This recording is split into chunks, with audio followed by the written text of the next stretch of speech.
I hate the Jedi. From my point of view, the Jedi are evil! Now, I know the Jedi are beloved icons the world over because they're framed as these great peacekeeping warriors who maintain a serene state of mind and just live their lives putting the galaxy to rights. And I also know that everyone who grew up with this franchise thinks that swinging a lightsaber is the best thing to do with your hands since man discovered wanking. Now, George Lucas and many other writers who came after him have expanded on the simple good versus evil narrative and have tried to portray the Jedi's faults and their flaws, making them more interesting, because that's the best thing you can do to make any aspect of your story more interesting. But for me, they might have done it a little too well. I'm going to give you some quick warnings because this video is going to have some very strong and occasionally harsh opinions. And I want to be clear on this that I am not making it to get under people's skin. I do believe you should never fear people's reactions to your opinions, but you also shouldn't go out of your way to provoke people into upset either. So, as I will explain in a minute, this is not a bad faith criticism. This is my genuine first impression of the Jedi and why I see them the way I do. Second, I'm going to be making a lot of real-world comparisons here, so if your reaction to that is get your reality out of my fantasy space opera, I can't answer that. Any piece of fiction inevitably has shades of reality in it. The original trilogy was heavily influenced by Vietnam, and the prequels are even more overt in their criticism of politics and bureaucracy. And the sequels... well, I won't be talking about them that much. And the final warning is, I approach things very much from a death of the author perspective. I certainly don't believe the author's interpretation of their own work is unimportant, but it's not really something I put that much weight on. Not to say that adherence to the author is the wrong way of looking at things, it's just specifically the way I look at media. And I do not accept that just because something was written and more importantly framed a certain way, that it has to be interpreted as such. I think that is a very limited and shallow way of interpreting media. Writers are not in fact right all the time.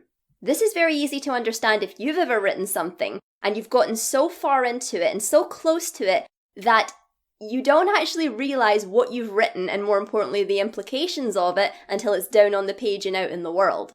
Most of the time, this stuff is open to interpretation, but there are occasions when the writer can be outright wrong about their own creations. No!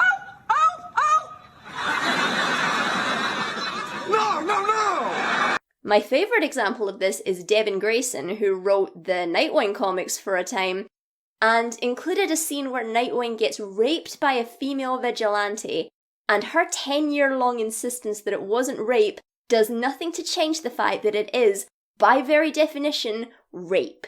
So yeah, Devin Grayson all those years ago opened my eyes to the fact that the writer is not always right and can in fact be wrong about the things they themselves create. So if any of those points of view are going to be a bother, you are really not going to like this video.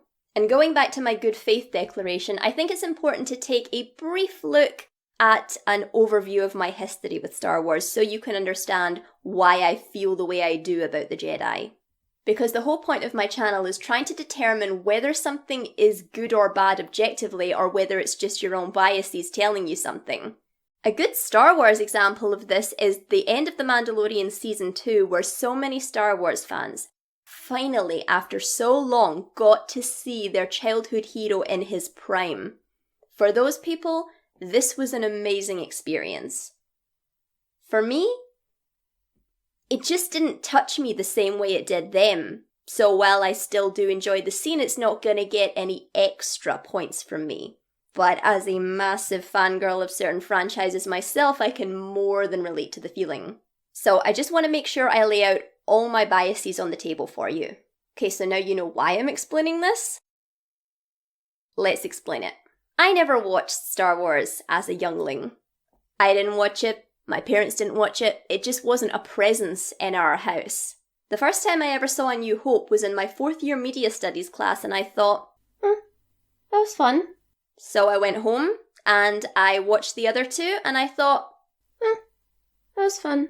I didn't watch the prequels immediately because I'd heard they were bad and Despite the fact that I liked the original trilogy, I didn't like them enough to watch the prequels just purely for curiosity's sake. Then the sequel trilogy was announced, and I knew my friends were going to want to go see it, so I thought, may as well catch up on the prequels. And I watched them, and I thought, those were fun. Yeah, I did not get the prequel hate whatsoever. I mean, the Phantom Menace's structure is a little weird, and that makes it slow in places. The Clone Wars is the only one I would say is out and out a bad movie, but even then it has its bright sparks, namely anytime Ewan McGregor's on screen, and Revenge of the Sith is a pretty good film. Any other problems I had with them were present in the original trilogy, so yeah, I did not get the prequel hate, at all. And I watched The Force Awakens, and I thought, that was fun.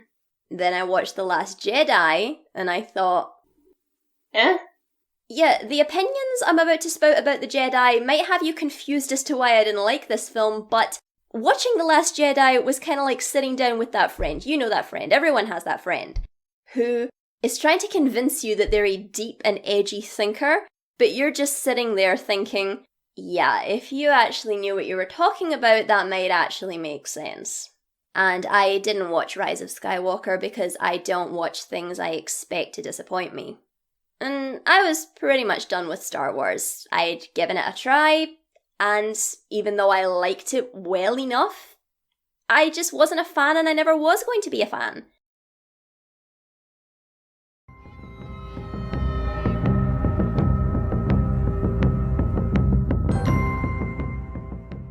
And eventually my YouTube recommendations were flooded with Baby Yoda compilations, and I thought, okay, fine, I will watch this fucking show.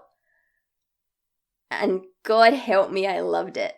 It's by no means a perfect show. It's repetitive as hell, it has loads of plot holes, it meanders around, it's a little bit directionless sometimes, but the good so far outweighed the bad. And not only did I love The Mandalorian, but I loved the Mandalorians. I thought their culture was so interesting. And I knew there was a wealth of material online, so I just thought, I'll go find out more about them. And in doing just that, I discovered something that made me switch my view on Star Wars dramatically. Anyone who watches my channel knows I'm a massive comic book fan, and one of the things I love most about comics is the shared universe aspect. And while a lot of books, movies, even trilogies of movies do have great world building, this is just a kind of storytelling that I thought was exclusive to comic books. And I was a fool. Star Wars does it too. And from that point, I was hooked, and I've been on a Star Wars binge ever since. So there you have it. That's the angle I'm approaching this from. And you should probably keep in mind that my love for the Mandalorians is another bias you should probably take into consideration when listening to my feelings on the Jedi. And when I say the Jedi, I am not talking about individual Jedi. Obi-Wan Kenobi is my favourite Star Wars character. Now, that's better. Master Plo Koon is an absolute sweetheart. Your sense of humor is improving. And Ahsoka Tano is one of the best, most relatable, frankly admirable characters I have ever seen. And her character progression is just masterfully written. The only character progression I can potentially think might have been better was Zuko from Avatar: The Last Airbender. She's also significantly more awesome because she left the Jedi Order. Now, when I say Jedi, I mean the Order, the collective. What they believe, what they stand for, and most importantly, what they do. And obviously individual Jedi have differing levels of complicity in this, but you have to judge the collective by the actions of its members and judge the members by their complicity within the collective. That's how organizations work, particularly powerful ones. So, though I like the Jedi individually, we agree that as a group they're rather stupid. So, why do I hate the Jedi Order? I think the best way to explain that is to take a look at the point where I first started to feel that sliver of disgust rise up in me. And it's this scene.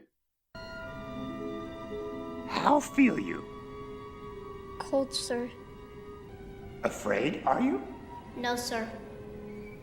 See through you. We can. Your thoughts dwell on your mother. I miss her. Fear is the path to the dark side. Fear leads to anger. Anger leads to hate. Hate leads to suffering. He is to be trained then? No, he will not be trained. And I watched this scene for the first time and I thought, you bastards. You absolute fucking bastards. We're going to talk about the Jedi's beliefs on attachment later, so this is going to be further clarified. But even without that, I am watching a 9-year-old slave boy standing in a room full of strange adults judging him, finding him wanting, and rejecting him to his face. They then have the gall and the lack of hearts in their chest to then shame this again 9-year-old little boy for being scared and missing his mother. Once again, I can hear the attachment justification, and it's so hard to separate the issues I have with this order into very clear, distinct points, because it's just flimsy justification on top of flimsy justification, and they're all interwoven around each other. So it's so hard to get into one thing without being drawn into another. But I'm gonna try. But even if it was necessary, which I don't believe it is, even so, you have put a child slave in a room with strange adults who have said straight to his face that he is not wanted. Not to mention the fact that he's been ripped away from his mother, and oh boy is that another thing I get to talk about. But you do this to him, and then shame him, and don't tell me they aren't shaming him. They are telling him that his very justified feelings are wrong and will lead to bad things happening. They are shaming him for being scared and missing his mother. You absolute fucking bastards. So I apologise if this is going to be one of the more fired up ones, because if there are two things that provoke this kind of reaction in me, it's children and slavery. I know every decent person feels horribly about these things, but the difference is most people have a handle on their reactions to them. For me, these are just topics that... Have you ever had that reaction where your brows furrow, your throat closes up, your fists clench, you might even feel like you want to cry? It just provokes that kind of uncontrollable physical reaction within me. I'm not saying I care about these issues more than anyone else, I just have trouble hiding my response to them. So this is a fair warning for anyone for whom these topics will be difficult to hear. So, despite the many issues I have with the way Jedi treat children, it's by far not the only thing I take issue with. So, why else do I hate the Jedi? Well, they used an entire slave army to put down a quite frankly justified political rebellion in furtherance of their religious war. They're arrogant, they're high-minded, they're answerable to no one, and their relationship with emotion is psychotic. So let's take a look at those issues and go through them one at a time. Always kiss your children goodnight, even if they're already asleep. H. Jackson Brown, Jr.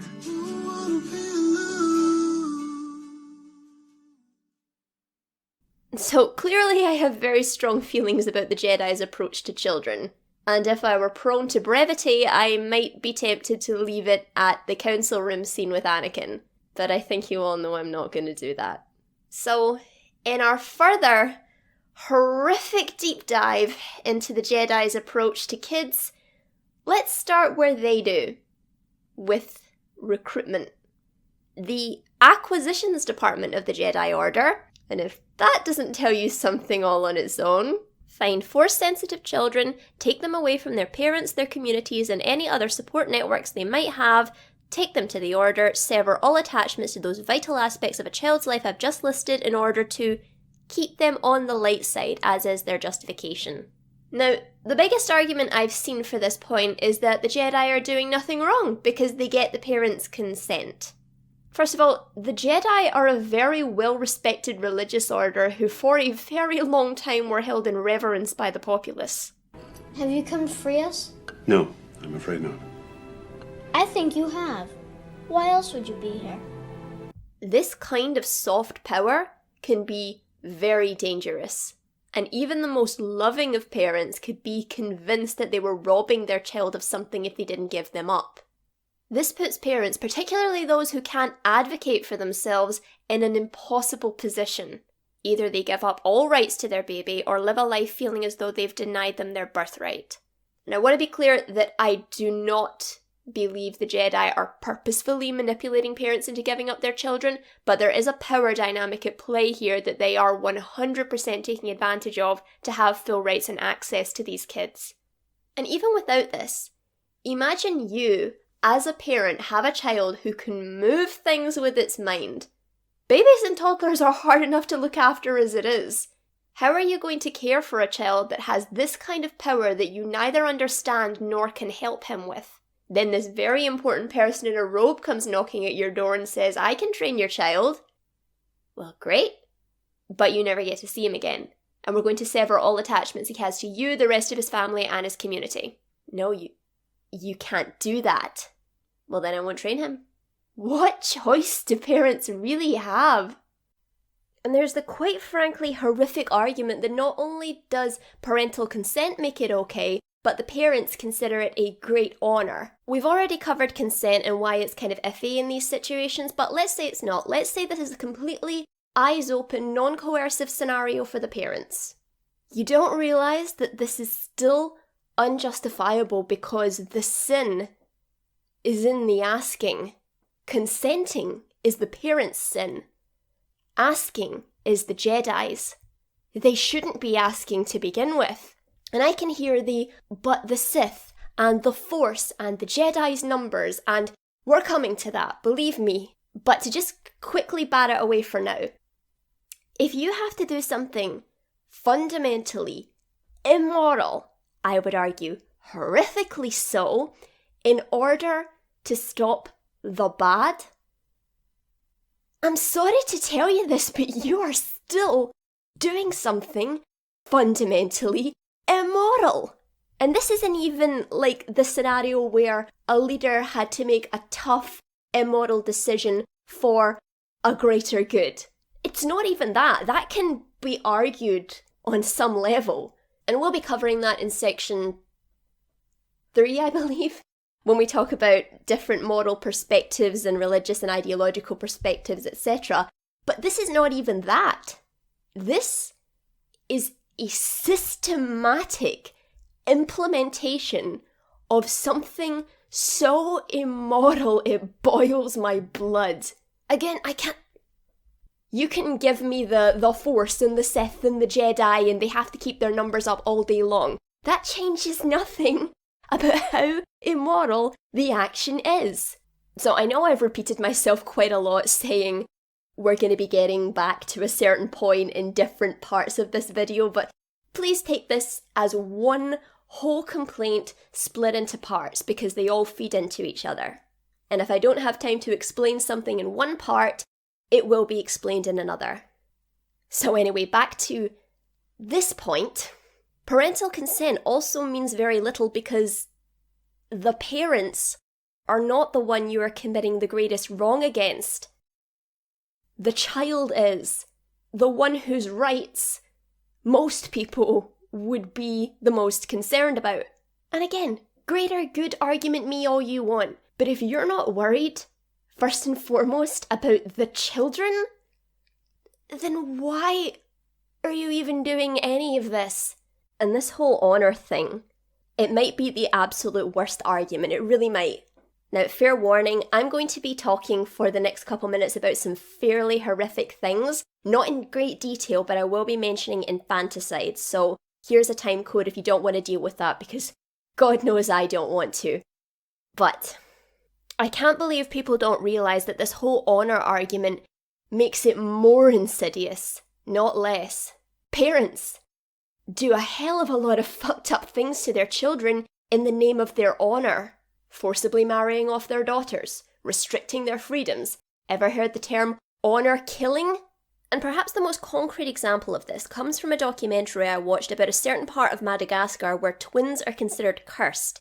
And to preserve their honour and place in the tribe, parents have to expose them to die or be cast out. And as this journalist is talking to these people, you get the sense that the ones who did give up their babies didn't even actually believe it.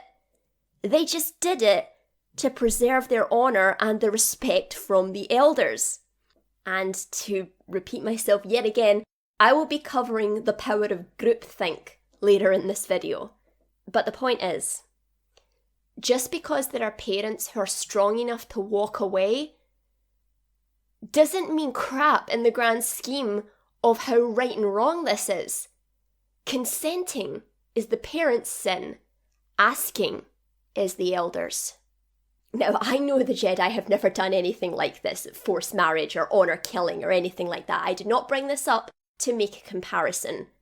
My point is that the argument that the parents think it's an honour means less than nothing, which is why I'm baffled at people using it for a justification, because it makes it more insidious, not less. So, baby snatchers?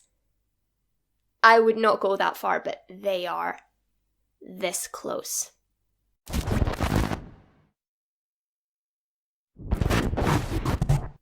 And here comes the justification portion of the section, because the Jedi and their defenders insist that this is necessary. It's not. First of all, we know it's not necessary to take them in so young for training purposes because one of the greatest Jedi ever known didn't start his training until he was an adult.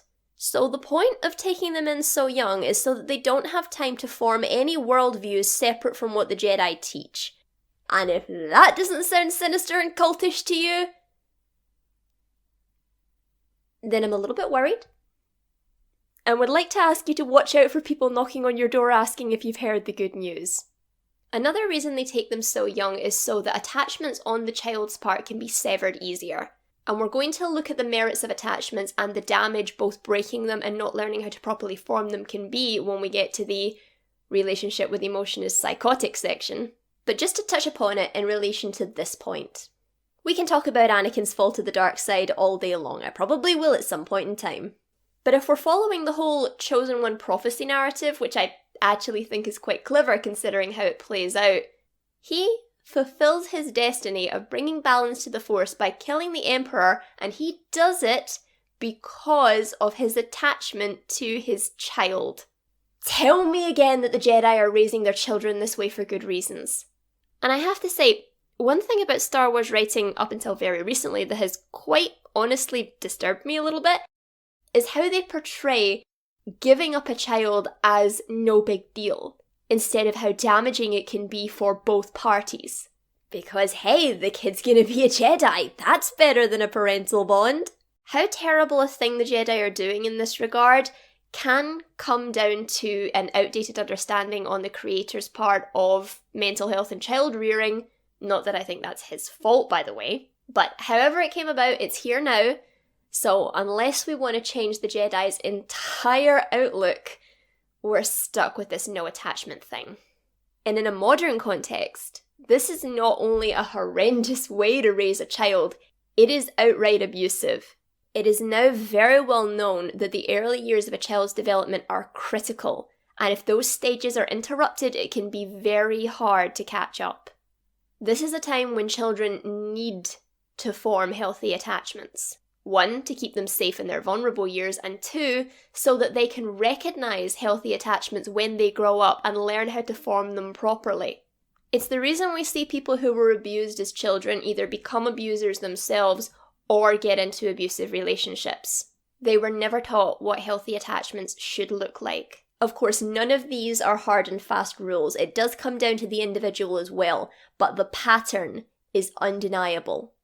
Now, I know people will be swearing to high heaven that the Jedi don't emotionally abuse their children. They're the good guys. They're just trying to stop them falling to the dark side, and I have things to say about the dark side. We'll get there. But in regards to this, the most common reasons people fall to the dark side, both in our world and Star Wars, seem to be irreconcilable ideological differences, the allure of power, and repeated exposure to trauma.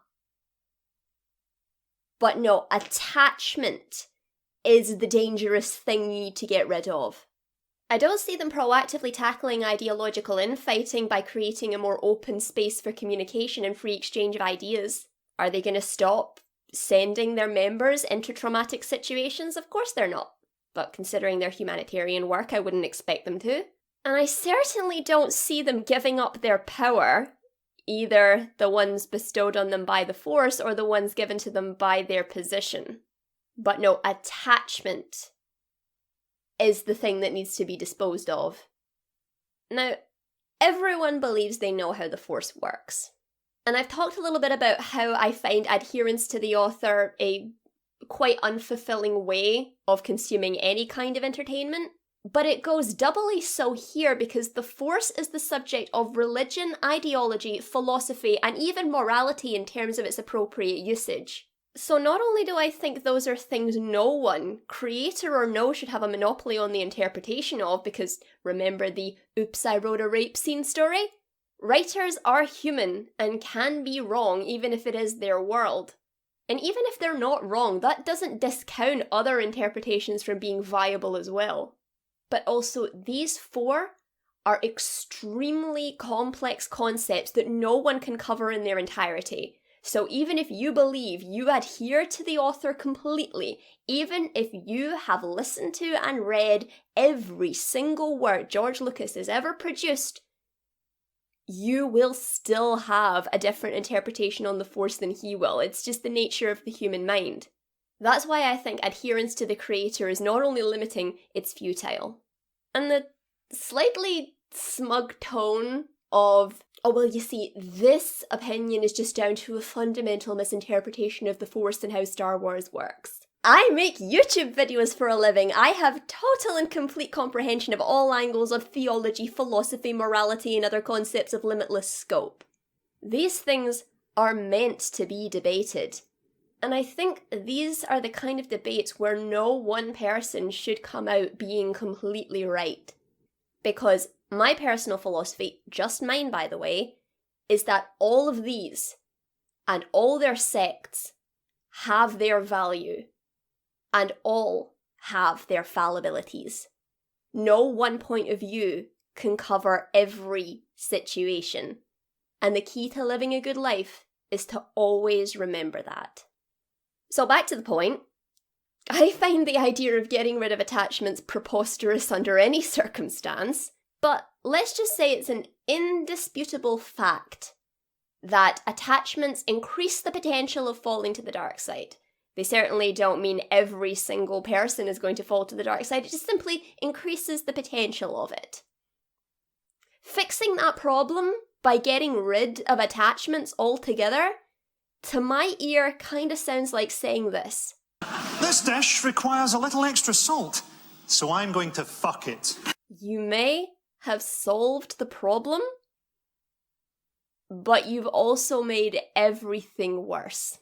But as we've laid out, removing attachments from children has been proven to be incredibly damaging. This is not just some wild psychological theory your hippie aunt might send you a link to. This is what is known to be true. Though the research is incomplete, though research is never complete, it's always evolving, that's how any science works, but psychologists have proven again and again that attachments are vital to a child's healthy mental development. And the removal of them is not just going to hurt the child's feelings or whatever, it is genuinely, emotionally, and sometimes irreparably damaging. Take the still face experiment for just one example. As part of a study of how infants learn to interact with others. The baby's happily interacting with her mother, but what happens when the mother stops interacting with her? See, at first, the baby looks puzzled. She reaches for her to get her attention, but she doesn't respond. She smiles at her. Now, the baby looks hurt, but she keeps smiling. As if she's saying, look, I'm here. Yes, the baby is more and more distressed But she keeps trying, keeps smiling. And in the continued absence of response, helplessness creeps in, and despair. The baby is left terribly alone. The baby endured 57 seconds of rejection. Would have kept smiling, kept reaching out, not for seconds, for months, for years. She would have kept trying until her natural affections were burnt out. Most psychiatrists, they see these children as untreatable. I reiterate, you absolute fucking bastards. I'm pretty sure that this was not the creator's intent, but this is an inescapable truth. So again, unless we want to scrap the Jedi's belief system entirely, we're stuck with this. And one other little justification I came across recently, which I found both frustrating and amusing in equal measure, was the argument that attachment means something different in the Star Wars universe. And the only thing I can say to that is, if we have to start changing the meaning of words to make what the Jedi are doing look better, then that kind of says a lot about how bad what they're doing is. So yeah, that's an argument, and again, I do not mean to sound like a freaking bitch here, but that isn't an argument that I can even find it in myself to respect, let alone understand. Attachment means something different. Really? Is there any other narrative reason for a word to change its meaning in an entire universe? Not just a word, a concept. A concept vital to the human experience. Is there any other reason for changing it other than making the Jedi look better? Or even making the Jedi look like not monsters? And I know individual Jedi do form some level of attachment to people, particularly those they take under their care, because of course they do, they're people, but that is not what the Order says you're supposed to do. And even if you do end up attached, you have to let it go. Not just let it go so you can accept the inevitability of either death or someone moving on or leaving your life. No, that is genuinely an emotionally healthy lesson to teach. No, if you have an attachment, you should let it go. All attachment is forbidden. That's why they can't get married, that's why they can't have children. And whether the Jedi see this as their duty to the wider galaxy and that's why it has to come before any one person, hear me. Please, if you have a child, either by birth or by choice, you had better damn sure be ready to make that child the centre of your world. And if the Jedi can't do that, the Jedi should not be raising children. And this whole attachment thing is just the most ridiculous thing I've ever heard. I can't speak for any other species in Star Wars, but humans are social creatures. Everyone with a brain knows that having healthy attachments is a vital component to living a mentally healthy life, even well into your adulthood. So, for people to point to Anakin as proof that attachment leads to the dark side, no. The Jedi's absolutism concerning this topic and failure to teach their children to form healthy bonds, well, I would definitely not go so far as to say it's responsible for the crime, but its fingerprints are all over the scene. It focuses on unhealthy attachments and the traumatic, upsetting breaking of bonds leading to the dark side, and ignores all the good things attachment does. Think of all the wonderful things people have done because of their attachment to another person. This is the dictionary definition of throwing the baby out with the bathwater.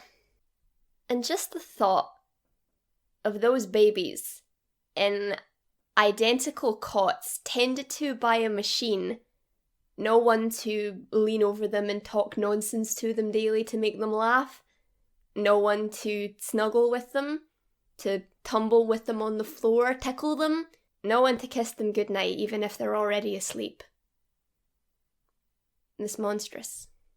That is reason alone for me personally to hate this organisation. You can't get attached to children? Don't have them. No ifs, ands, or buts about it. And not only do I find this unjustifiable, I have absolutely no reason why anyone would want to justify this. I know people love the Jedi, and despite my vitriol in this video, I am by no means trying to make anyone feel badly about that. You can love something without justifying the horrendous things it's associated with. I love the Mandalorians, but I'm not about to start defending the Neo-Crusades. You can love the Jedi without defending blatant child abuse. So for my sanity, because I know that is of utmost importance to everyone watching, please stop trying to make this okay. This is not okay. And as we've stated before, this is specifically the inciting reason as to why I hate the Jedi, but oh, there are more. An empire toppled by its enemies can rise again. But one which crumbles from within, that's dead. Forever.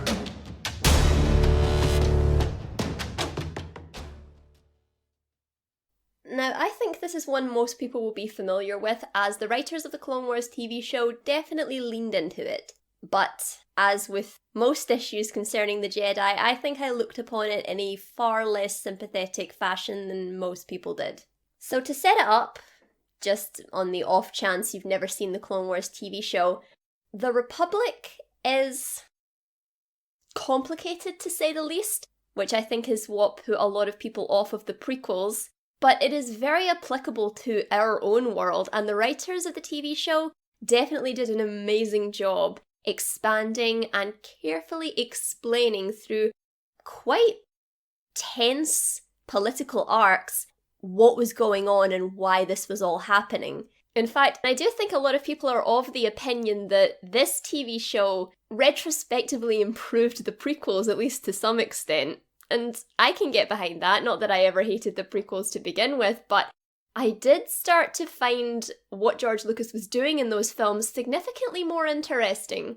So, just to simplify it as much as I can, the Republic is basically a collection of worlds that is beholden to a set of laws and standards as is voted for by said Republic. And the reason the war started, and again, I think most people would have an easier time describing why the Great War started than why the Clone War started. So, where is Bosnia again? But here we go. As I said, the way the political system is set up mirrors our own world, but that also means it mirrors it in the bad ways. So corruption, exploitation, and complacency are rife here. So a lot of the smaller, less powerful, less valuable worlds, despite being full members of the Republic, weren't receiving the same benefit and, quite frankly, safety that the Republic was supposed to provide them.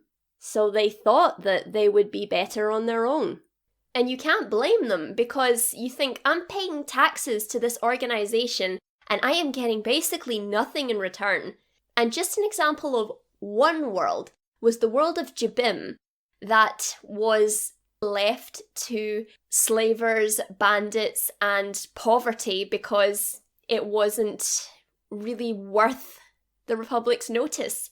Until they discovered ore on their planet, very valuable natural resource, and then the Republic were all over them like flies around shit. So they placed heavy regulations and rules around what the Jibim people were able to do with their own natural resource. So very understandably, they were like... And that is just the story of one world. Every world had its own specific reasons for wanting to leave the Republic, but there is a running theme going through most of them.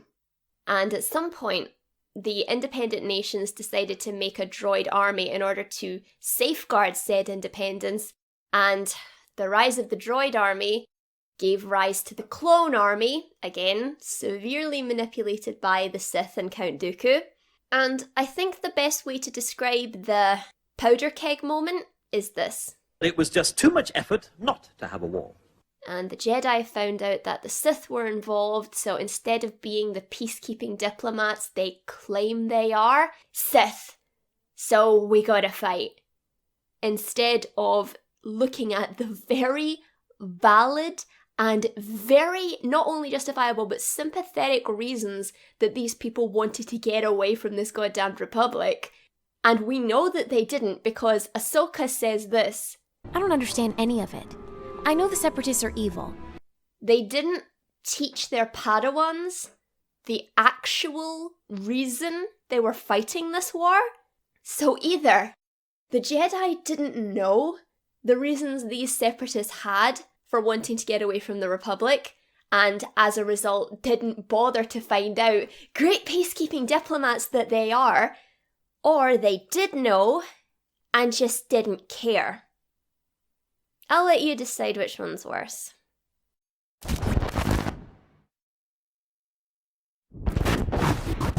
And here comes justification time. So, I'm going to get the first justification out of the way pretty quickly because I'm going to be diving further into it in the next section. So, it basically boils down to, well, they had to get involved because the Sith were behind the Separatists and the Sith are a proven evil. Now, I'm going to say something that was said to me, that was said to my parents, and I will say to my children should I ever have them. I don't care what the Sith's mommy lets them do, we're talking about your behaviour.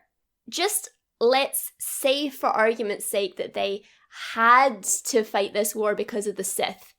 The Jedi are supposed to be peacekeeping monks who purport to be an unbiased source of reason who can protect people and help others come to a peaceful democratic solution. Because as I said, do they even consider the Separatists' reasons for wanting to leave the Republic? No, they just say, oh, the Sith are behind them. That means they're evil. Great peacekeeping work there, guys. Honestly, just Nobel Prize worthy there. The argument that they had to, again, bears no merit for me because they made themselves beholden to the Republic through short-sightedness, negligence, and arrogance. And it just makes me laugh, this scene in Revenge of the Sith where they are so put out that the Chancellor is trying to muscle in on their council because they want the separation of church and state. Which is a real shame considering how they attached their church to the fucking state. Who'd have thunk that a religious organisation joining up with a political power was a bad idea? I mean, the Jedi are very anti-power and personal gain, it's their whole beef with the Sith. They were arrogant enough to think that it wouldn't affect them, that they could get into bed with politicians, live off their money, even enter their war and still keep their hands clean. And since this happens every day, it wouldn't bother me so much if it weren't for the high-mindedness and the fact that they preach a standard of morality they don't uphold. If the Jedi were politicians, I wouldn't be expecting any better from them. But as is the case with many issues I have here, it's not just the issue itself. It's the fact that I expect better because the Jedi tell us that they're better. Their attachment to the Republic means they are severely hampered in their humanitarian work, not just in wartime, but in general. I mean, take the situation on Mandalore where someone calls out to the Jedi for help and they're like, sorry, we can't help you because you're not in the club. Without involvement from the Separatists, this is an internal affair for the Mandalorians. I'm afraid we cannot help. Now, one justification that I could genuinely get behind was the idea that thanks to the Republic, there hasn't been a full-scale intergalactic war for 1,000 years, so the Republic basically justifies its existence through that. And I genuinely get that, even though I do think the argument itself is a bit short-sighted, which I'll explain in a minute, but kind of like how the European Union exists today, it was created to stop Europe collapsing in on itself for a third time. So despite the fact that it has many problems, then there is still a very legitimate reason for being in favour of it. And that was kind of the Jedi's way of thinking. They thought that the Republic was a stabilising influence on the galaxy. To a certain extent it was. And yeah, that's one that we found one. We found one that I can genuinely get behind. We did it. But. I think you're confusing peace with quiet. because it completely ignores the fact that war is not the only evil. What about corruption? What about exploitation? Poverty? Disease? And also it says there wasn't a full-scale intergalactic war for 1,000 years, doesn't take into consideration smaller wars and skirmishes that go on, so it didn't even get rid of war altogether, just what we would consider a world war, a galactic war. But again, I do still genuinely believe that that is still, despite all the other problems, a legitimate reason for being in favour of the Republic. Nobody wants a world war. It's just like people in Star Wars, nobody wants an intergalactic war. But I do think people who make this argument are not taking into consideration the fact that war is not the only evil, and also the fact that it doesn't even stop all wars, it just stops the big ones. And the final justification we come to is one that I can understand on a surface level, but when I look past that surface level, I just think... And that is, why are you blaming the Jedi for their own downfall? They were tricked by the Sith. They were outmaneuvered by the bad guys. Why are you blaming them? Okay. Imagine that we heard that excuse from our politicians, our military leaders, our faith leaders, all of which to a certain extent the Jedi are all three. Imagine that. Imagine one of these three came out and said, yeah, I know there was like a massive loss of life and loads of mistakes were made, but I didn't know. It's not my fault. I want to apologise. It is so ridiculous. Didn't realise. I was also furious. And that is why we doubled down. Can't you see why the public think he's lying through his teeth? We're sticking to our plan. We're sticking to our plan. It's a plan with or without a plan. We're following it and we're going to stick to it. So again, this is an argument I can kind of understand on a surface level because I think a lot of people's fondness for the Jedi Order is specifically tied to the individual Jedi characters that they genuinely love. So, of course you're going to feel sympathy when the Order falls. But the Jedi are a powerful religious organisation with very strong political ties who run a military. Better should have been expected of them. So this, oh, the poor Jedi were hoodwinked argument, my response to that? Don't give me that shite! So to close out this segment, do I take issue with the Jedi quashing very justified pushes for independence from societies who were being exploited so they could more conveniently further their war against space ISIS? Yeah, I very much take issue with that. The vibrations of old mistakes never die. They follow you. If God's warnings are not heeded, then God summons you in person.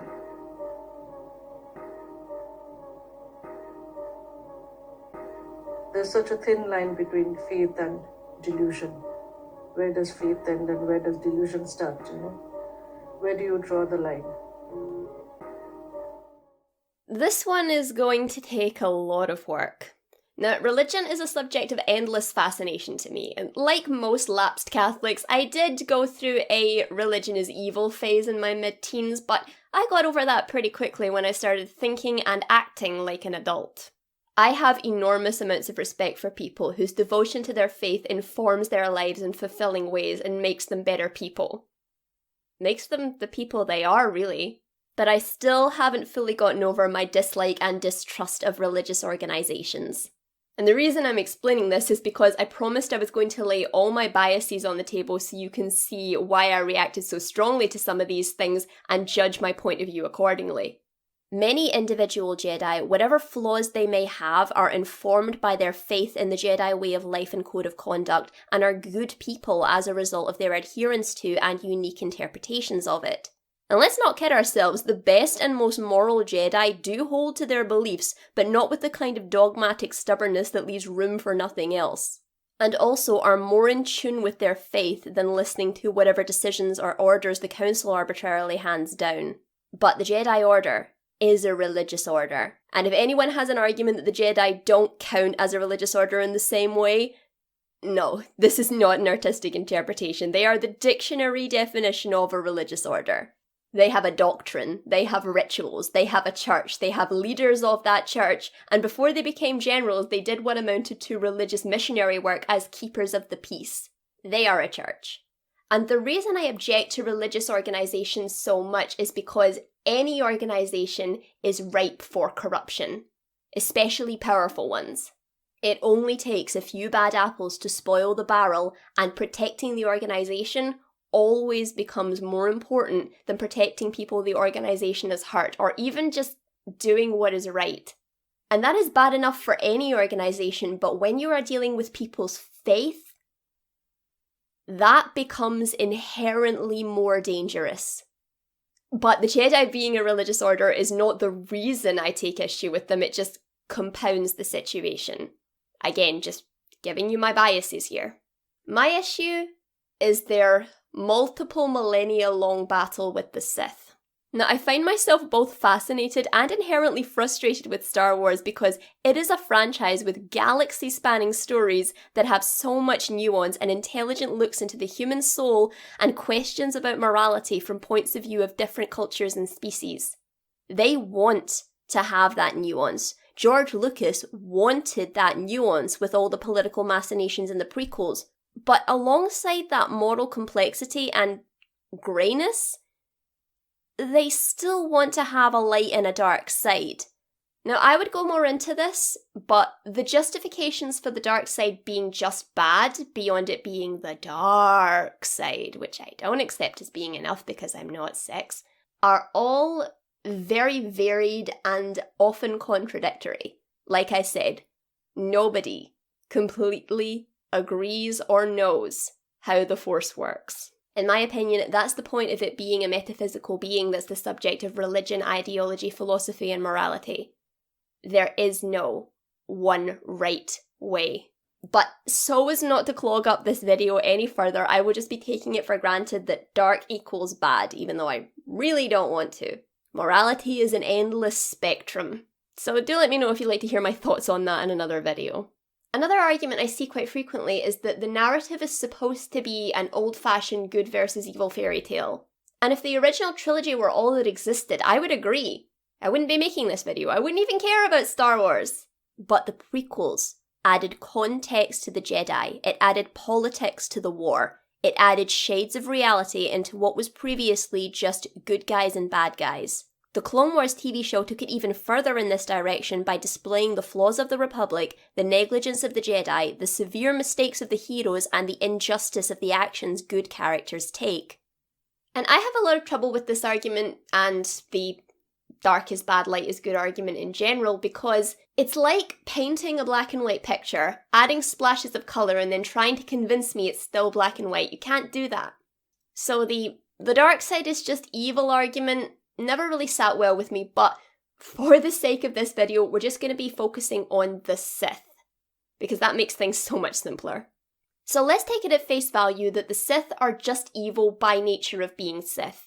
Let's say the actions you have to take to become a Sith make you evil by any decent moral code, which it does. Let's say the Sith are the Star Wars version of ISIS. Let's say they've taken what is a peaceful ideology, picked certain parts of it, and warped it into their own gruesome image for the sake of gaining power and beating down anyone who objects to their rise. The Jedi's fault in this regard comes down to how they consistently react to it and never evolve in how they tackle the issue. The initial Sith were formerly Jedi who were, in a sense, radicalized, and instead of these peacekeepers finding a, God forbid, peaceful solution, they engage in all-out religious warfare. If we look at how young people are radicalized today, there's always something that pushes them towards it rather than being just evil. Though the heady feelings of having power can intoxicate people and make it hard to come back. So they would, in a sense, have become Sith by that point. And yes, we need to fight radical groups like this. They are committing acts of atrocity to those who can't fight back or don't join them. Fighting in the physical sense is very important, especially when these groups gain traction and become powerful. Hi, just a quick note from the editing room here, because while I was putting this together, I did see that it could come across like I am comparing the Jedi to the Nazis here, because one far-right group kind of rises to meet the other. That's not what I meant. I do not like the Jedi, but they are not Nazis. The reason I included them is twofold. One, because I wanted to express that extremists are all the same. Their motivations, their actions, their attitudes, their tactics. The only thing that separates these people is ideology. And two, while I do think the historical Sith have a lot more in common with ISIS, the Empire was modelled on the OG Nazis. I mean, Star Wars is not a subtle series at the best of times, but this was one of those things that was particularly on the nose, and it was meant to be. In fact, when Palpatine comes down that ramp in Revenge of the Sith, I half expected a stormtrooper to start singing "Springtime for the Sith and Palpatine." So yeah, that's why I included them both, that's why they're here. Glad we cleared that up. Back to the show. But you know what's just as important, maybe even more so when it comes to stopping wars? Is communities with open communication and non-judgmental faith leaders that can lead vulnerable young men and women onto a better path before radicalisation and de-radicalisation. The tireless work of boots-on-the-ground religious leaders, teachers, and even law enforcement are essential to stopping all-out ideological and religious war from breaking out, or stopping it when it does. I don't blame the Jedi for fighting the Sith, they need to be fought. But instead of taking the human approach, as even we in our backwards primitive little planet at least try to do, even if the leaders that start and perpetuate these wars consistently fail and, as I said previously, deserve to be taken to task for their failure. What do the Jedi do? They sit there in their literal ivory tower, passing judgment and dealing in absolute. Yes, Obi-Wan, only the Sith do that. They say, the Sith is evil, this is our way is good, and if anyone becomes dark, it's because they didn't follow our way. They are the problem. I think the Count Dooku is behind it. You know, milady, Count Dooku was once a Jedi. He couldn't assassinate anyone. No need to look at ourselves as an organisation and understand how we may have failed. There is nothing wrong here. There couldn't possibly be anything wrong with us. No, of course, if anyone falls to the dark side, it's due to them not listening to you. Not pushing detachment and shame on your people and failing to teach them to form healthy bonds. Not being so arrogant and sure that you're right that people become disillusioned with your bullshit. No, there is absolutely no reason for you to look inward and see that there might be a problem with the way you do things. An all-encompassing justification I often hear for everything the Jedi do is that they need to do it because they are necessary in order to fight the Sith.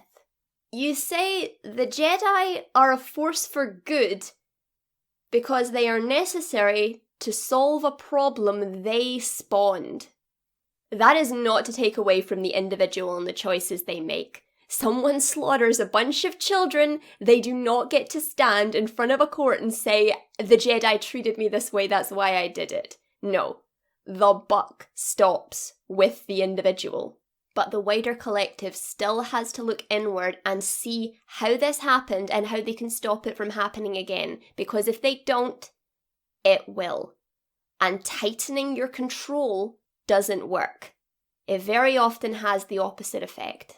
The more you tighten your grip, Tarkin, the more star systems will slip through your fingers. That is the kind of thing I think a lot of people find difficulty with when it comes to this argument. They think blame has to fall one way or the other. It's very often both. And after all these centuries of fighting the Sith and being so dead set on the idea that the Sith are just an evil that needs to be purged from the galaxy, they haven't bothered to actually see the Sith as human beings and re-examine their own actions. Although, I guess we should be thankful because anytime the Jedi do change, they've just made themselves worse. So to close out this point, I find the concept of the inherent goodness of the Jedi quite disconcerting because it means you have created religious teachings where there is an indisputable right way. I was a totally strict and devout Protestant. I thought we went to heaven. Yes, well, I'm afraid you were wrong. I was a practicing Jehovah's Witness. You picked the wrong religion as well. Well, who was right? Who gets into heaven? I'm afraid it was the Mormons. Yes, the Mormons were the correct answer. The Sith and the Jedi are not the only followers of the Force. Just off the top of my head, there's the Witches of Dathomir on the dark side and the Disciples of the Wills on the light. You're telling me that nope, all other sects are wrong, the Jedi are right. That in and of itself I find quite wrong, but again, let's go with the idea that the Sith are space ISIS and their way of doing things cannot under any tolerable circumstance be allowed to continue. That still does not put the Jedi completely in the right. It brings up the quite insidious argument that you have to do things the Jedi way. You have to obey. You have to detach. Because if you don't, look what happens. Oh, it's love.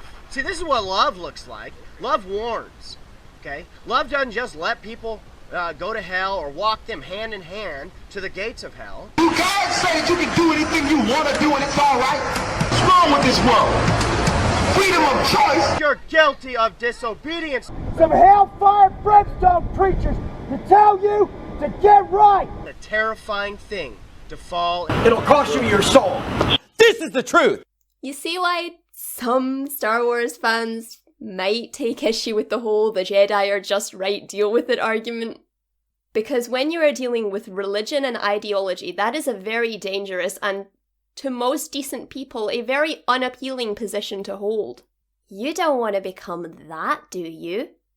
So of course we are right. Because look what we're fighting.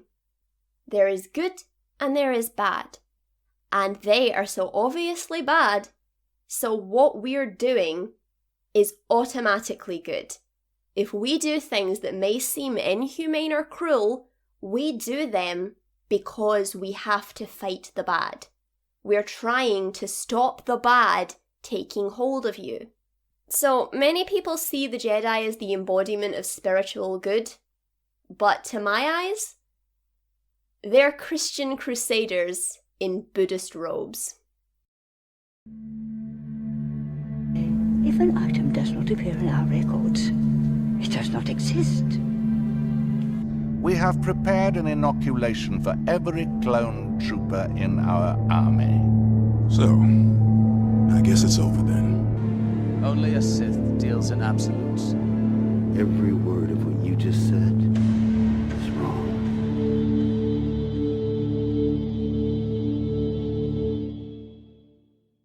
Now, this section isn't going to have a justification portion because I don't really see very many people justifying these things, except for the negligence, and we'll get to that in the final section. No, this is just going to be a series of oopsies that the Jedi have made over the years, and I've limited myself to 3 because if I didn't, I would be here for a while. This is a very, very small sample of all the shit they've pulled. So the 3 things we're going to be looking at are Jango Fett and the Hutt Mandoade, General Grievous, and Ahsoka Tano. Always a pleasure to meet a Jedi. Can we all agree that Lucas's decision to make Jango Fett not a Mandalorian was dumb? Quick note, by the way, no hate to George Lucas. This is clearly a very creative and dedicated man who puts his whole heart into things and has seriously received a lifetime's worth of unjustified hate. My favourite descriptor of him as a director is, George Lucas is a man who somehow manages to achieve the impossible while botching the basics. Like I said, he is human, and humans make dumb decisions. George makes them frequently. It's over, Anakin! I have the high ground! And that is another reason why I maintain that, especially in collaborative art forms like film and TV, it doesn't matter who originally created the thing. Better ideas should be accepted, even if they didn't come from the original mind. When it comes to this Jango Fett Mandalorian thing, thank God they retconned that. Or unretconned that. For those who don't know, Jango Fett was a foundling taken in by the leader of a group of Mandalorians called the Hutt Mandoade, or the True Mandalorians. If you know about the pacifist Mandalorians and their ideological conflict with Death Watch, think of the Hutt Mandoade as the political moderates.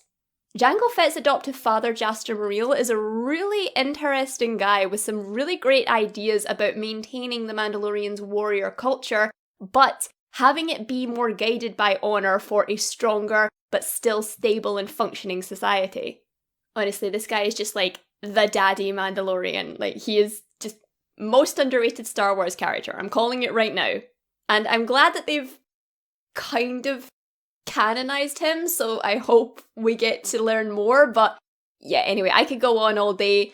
Just, yeah, this guy's amazing. But all you really need to know is that he wrote something called the Super Commando Codex, which really just demanded a higher standard of behaviour from his Mandalorian warriors while still maintaining their warrior way.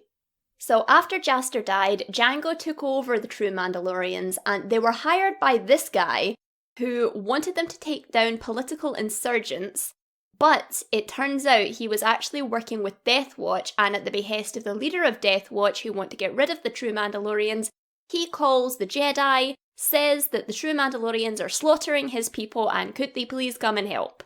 And of course, the Jedi, being the great peacekeepers and responsible humanitarians that they are, do a great amount of research, make sure their facts are correct, and end up finding out that the True Mandalorians have a legal contract with the governor. No, of course they don't. They go in and slaughter them. Yep. No research. No chit-chat. No nothing. Yeah, the Nobel Prize nominations here just keep racking up, don't they? And this is the incident that turns Jango Fett into a famed Jedi killer who slaughters 6 of them with his bare hands, who would then go on to create millions of other Jedi killers who basically make them extinct. Georgie boy, why? Oh why, oh why, oh why would you want to get rid of that kind of poetry? Again, it's like poetry, so if they rhyme. Because you somehow thought it would make him a better character if he wasn't Mandalorian? I'm having some real trouble trying to think exactly why Lucas thought this was good characterization. I mean, just from a purely technical writing standpoint, not a what would be cooler, what would be more Star Wars, this and that. No, just purely from a writing standpoint. Why was this better? For this, you wanted to wipe out a beautiful backstory, get rid of an entire sect of Mandalorians who are arguably more interesting than the pacifists and the Death Watch put together. This also being the instance that cements Count Dooku's disillusionment with the Jedi Order and the culling of an entire sect of Mandalorians who arguably had the chance to change the Mandalorian civil war for the better. And this was all woven in by Palpatine because he knows that a strong and unified Mandalore was potentially the only thing that could stand up to his new empire. And you just wiped that all out? And not to mention the very Batman-esque cautionary tale of creating your own enemies that the Jedi really should have heeded by now.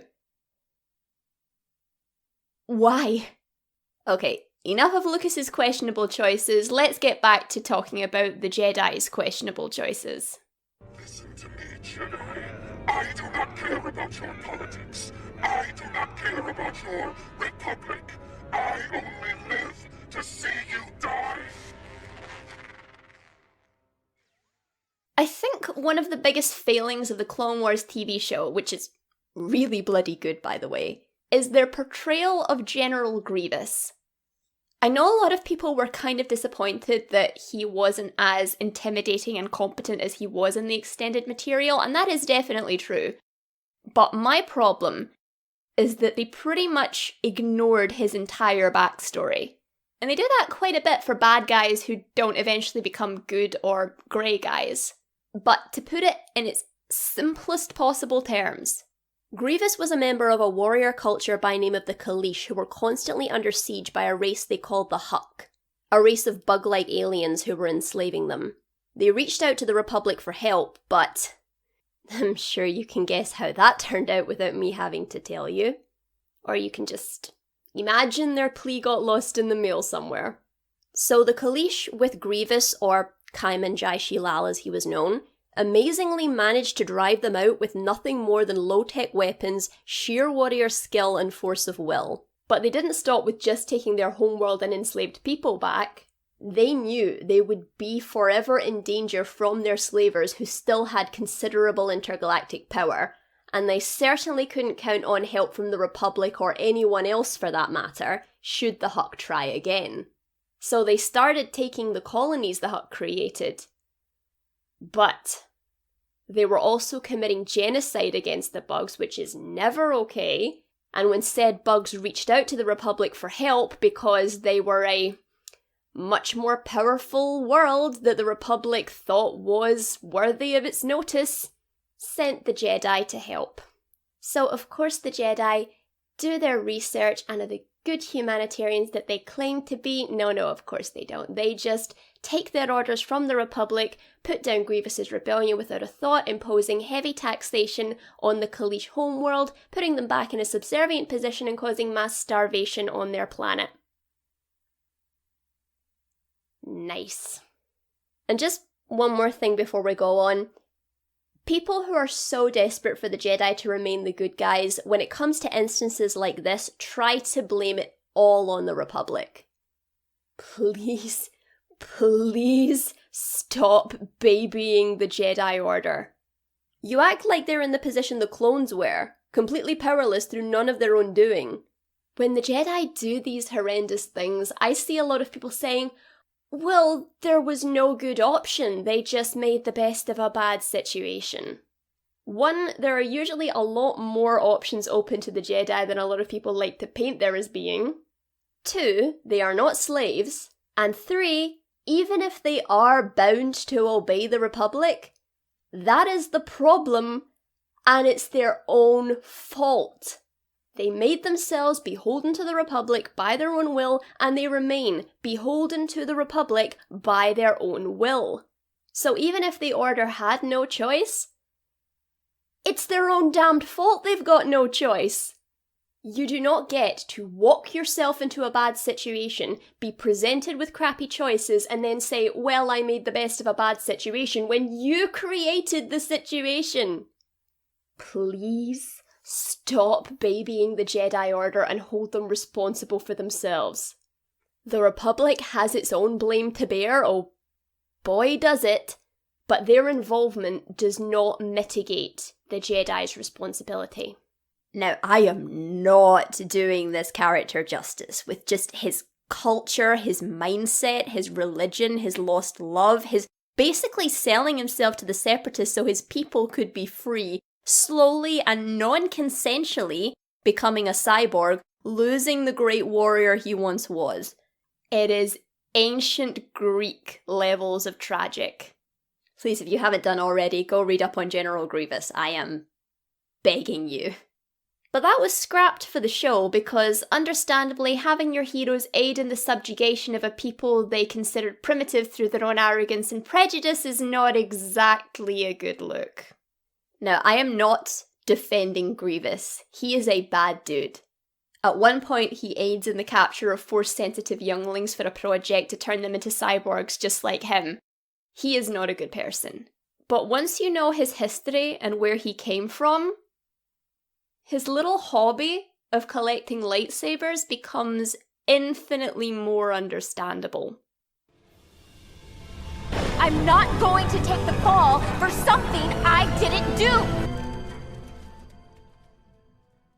And another, possibly the most famous and egregious example of the Jedi's arrogance and negligence is how they dealt with Ahsoka Tano. The Jedi Temple was bombed and she was framed for that bombing. The Republic, to whom the Jedi are beholden by their own will, want to try Ahsoka in a Republic court, but in order to do that, she must first be expelled from the Order, because to make things even shadier, the Jedi cannot be tried in public courts. Where have we seen that before?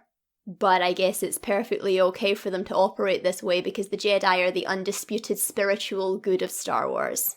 And of course, they act responsibly and investigate appropriately, and I couldn't even get through it that time. The only one who cares to do any investigation whatsoever is Anakin, and I think he puts it perfectly. You've already made your decision, haven't you? This meeting is just a formality! Yeah. There is no evidence, there are no witnesses, she doesn't have a defense.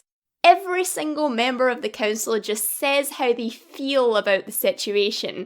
This is a kangaroo court. Great for those who claim to put their lives in service of democracy. And due to this negligence, they throw a young girl to the wolves to make themselves look good in the face of the Republic. And when the truth is revealed, Master Plo Koon is the only one who freaking apologizes to her. Mace Windu even has the gall to frame this as her great trial to become a knight. He's like, yeah, I see now. This all happened for a reason. This was your test of worth to become a Jedi Knight. So it's all okay. The Force works in mysterious ways. Okay. You betrayed this girl.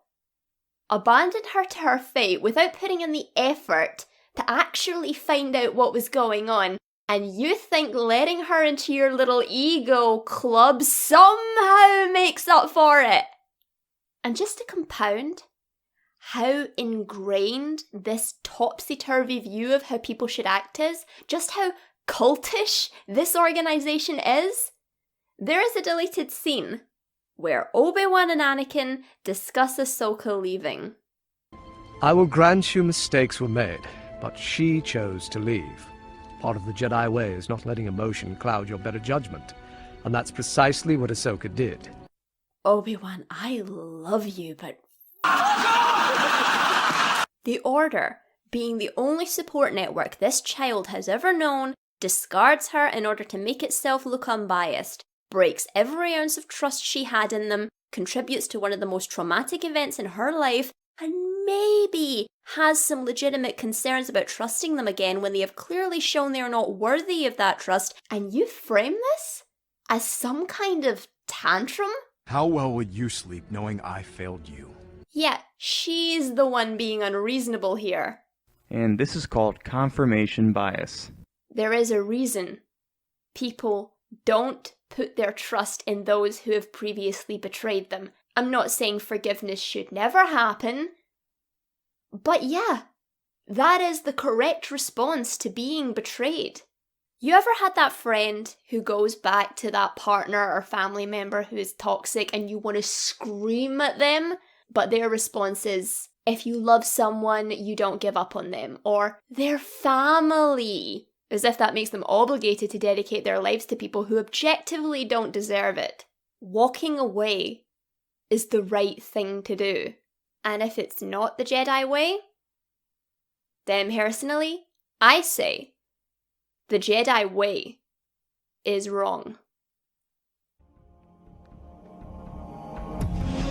I am the thing that keeps you up at night. The evil that haunts every dark corner of your mind. I will never rest, and neither will you.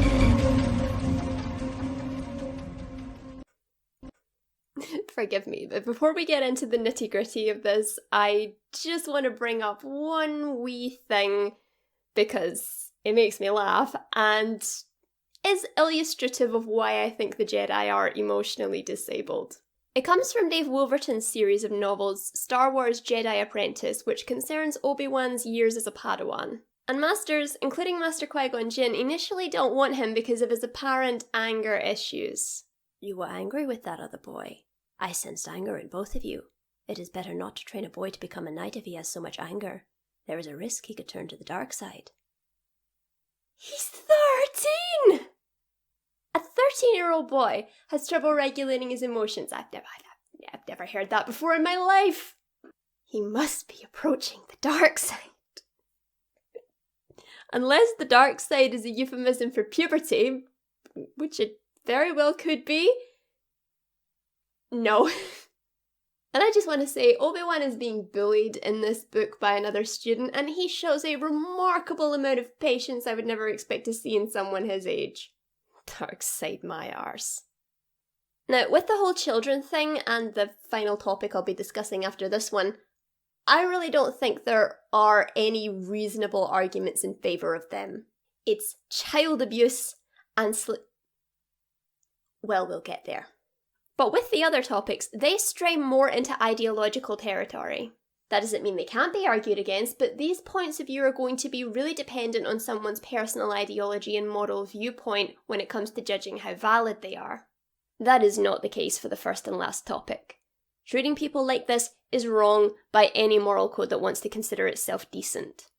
But while the other topics disgust me the most, because of course they do, this is the one that keeps me awake at night. This freaking attachment thing. I know I touched upon it a little bit in the child section, but that was mostly just concerning how the withholding of attachments is abusive and damaging, especially in your formative years. This is the part where I just look at the merits of the idea on its own, and take a look at all the justifications I've heard for it. And strap in because there are a lot of them.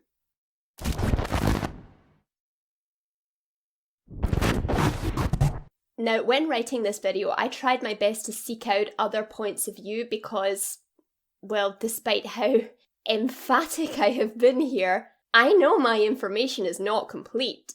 And considering my own personal philosophy of all points of view having merits and all points of view having drawbacks, it would be pretty hypocritical if I didn't do that. So I watched a few Jedi Defenders, and while I did find some views I considered questionable nutcases, there were many salient points of view I came across. One I came across was a YouTuber going through the 6th episode of the Book of Boba Fett and explaining with far greater patience than I've shown in this video that the Jedi are meant to be the guardians of the galaxy. That the Jedi are meant to be the selfless defenders of the galaxy, and they have to give up attachments because if you have someone you love with your whole heart, it becomes hard to put the galaxy before them. Which makes them sound more like Vulcans than compassionate peacekeepers, but that is a point of view I can genuinely get behind. If we liken it to joining the priesthood in a way, priests, at least in theory, have to give up their worldly possessions and the chance of love, marriage and family in order to serve God. And Luke is giving Grogu a choice here as to whether that's something he actually wants to do. Now that's good in theory, but we are still stuck with one major inescapable problem. We are ultimately still dealing with children. And I know I have become that lady. Won't somebody please think of the children? And you know something? I'll own that. I've seen all the arguments about selfishness versus selflessness, and I don't think anyone means to say this, but the Jedi, and by extension their defenders, are basically saying that a child's attachment to their parent is selfish. You know something? The Jedi were right. They were absolutely right. Emotion and attachment does lead to the dark side because I am seriously feeling the urge to force choke someone right now.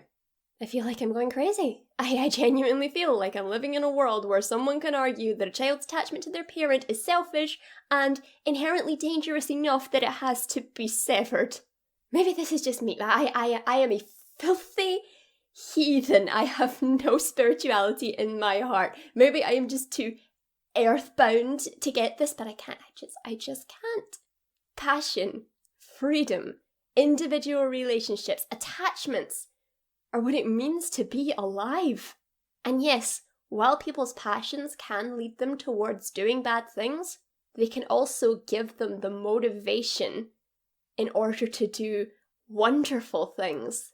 And this is kind of my all-encompassing issue with the Jedi and why I think they are full of shit. Fear is the path to the dark side. Fear leads to anger. Anger leads to hate. Hate leads to suffering. That's a lot of pit stops on the way to the dark side, isn't it? And I think you're missing a very key word there. Can. Fear can lead to anger. Anger can lead to hate.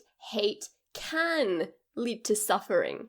Only a Sith deals in absolutes. Oh, do they now? I could just so easily flip this argument on its head and say, fear can lead to survival. Anger can lead to catharsis. Even hate can lead to necessary action being taken. It's this inevitable cascade that I find so ludicrously indefensible. They talk about these things and practice them in absolutes. Only a Sith deals in absolutes. And I just want to take a minute to talk about failed Padawans, because when people bring up the whole attachment argument, they're mostly talking about knights and masters.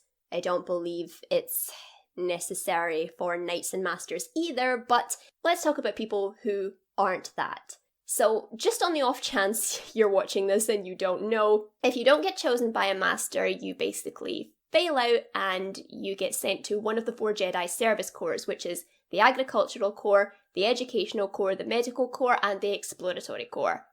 You're telling me that attachments are an inherently dangerous thing to have for people who are going to be farmers? Really? And I don't believe it's necessary for knights and masters either, because 1, not every problem is a trolley problem, and 2, especially in peacetime, how much is one individual Jedi's loved one's life going to come into conflict with their work as a Jedi? In realistic terms, in practical, applicable terms, how often is that going to happen?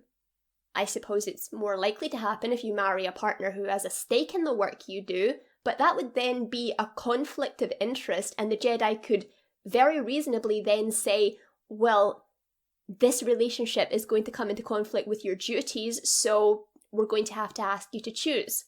I get that.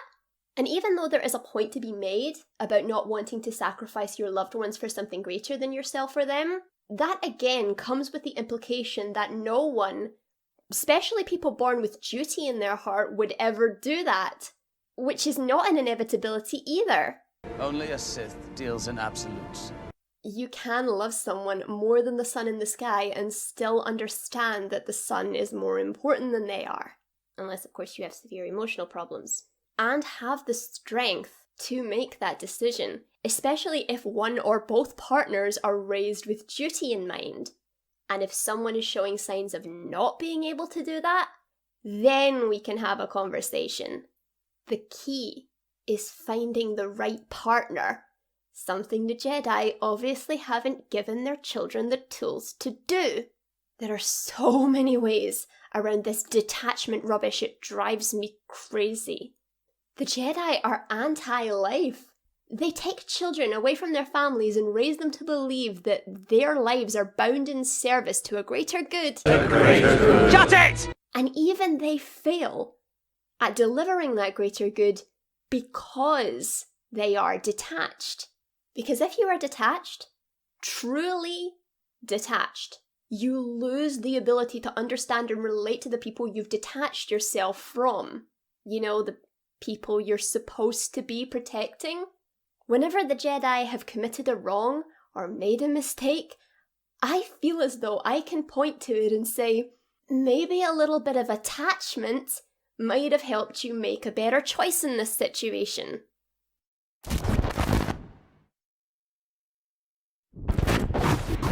Another pretty decent and quite interesting argument I came across was the fundamental difference in ideology. I came across a YouTuber who theorised that a lot of people's visceral reaction to the no attachment thing is due to our Western individualistic consumerist mindset. And I would like to attest that I think he is both right and wrong. Right in the fundamental sense that the point is correct, but wrong in the sense that it is missing so much, as is the case for a lot of justifications I find here.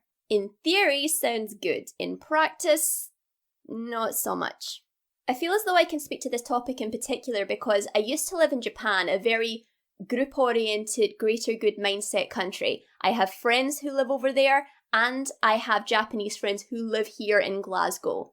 So I just want to say that in this particular section, everything is still My opinion, just gleaned from the conversations I've had with them over the years.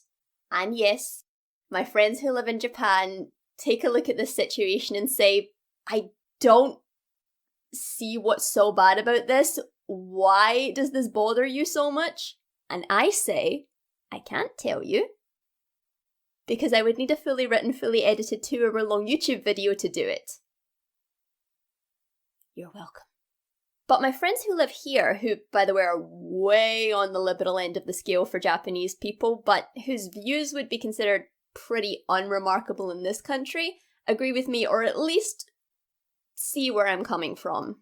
They are significantly older than me, they have lived all over the world, so yeah, we're all about the biases and lived experiences here. So I think a lot of Western people have a very romanticized view of this greater good, group-centered, and to use this word completely wrong, Zen mindset. But don't get me wrong, there's a lot of good to be had from that. For example, the crime rates over there are so low. I mean, obviously, it really depends on where you live, but comparatively speaking, yeah, it's so much better over there. But there are also a lot of problems. A big example being the outrageous rates of suicide among young people caused by chronic overwork, which is another symptom of the group mindset. And I had a lot of really interesting conversations with my friends and colleagues over the years about our different approaches to work. Like, for example, and I'm not being hyperbolic here, in Japan, if you don't arrive like 15 minutes early and stay half an hour after your shift is finished, you are considered a bad worker. And my very Western individualist point of view was that if my employer gives me a task and a reasonable time frame in which to complete that task, and I can't do that, I have to arrive early and stay late to do my job, I am not a good worker. I am a bad worker. I mean, inefficient worker. And also we had conversations about what it means to be part of a team as well. From my Japanese colleagues and friends' point of view, being a good team member meant doing as much as you can by yourself in order to be as little of a burden on your team members as you possibly can be. Whereas again, my Western point of view was, if I were struggling, then my team member would help me. And if my team member was struggling, I would very happily be helping them. Like, we make up for each other's shortcomings because nobody can be perfect. We do things together. We're a team. So yeah, I had lots of really interesting conversations about the different mindsets concerning these kind of things. And I know that was a particularly long tangent, but I'm going to leave it in because it does kind of get to the heart of what I'm saying here. We have problems they don't, but they also have problems we don't. And according to my friends who are career freelance journalists, there's not only an apathy, but a growing outright hostility towards human rights in some places over there because, well, why would you need someone to advocate for you individually? There's the group to think about. So while we may think of this less individualistic approach being less selfish because you're not thinking about yourself, you're thinking about the group, take a minute and think about what actually happens when people adopt that mindset. Think about what happens when people put the needs of the abstract group above the needs of individual people. Often doesn't work out so well. So take it from someone who has seen both sides of the fence. The grass ain't greener on either side. But don't get me wrong here, there's nothing wrong with adopting a less individualistic mindset. As I've said, like everything, it has its merits and it has its drawbacks. It's just the absolutism and the insistence of some fans that the Jedi are ideologically right, full stop, nothing more to see, move along. Hold on.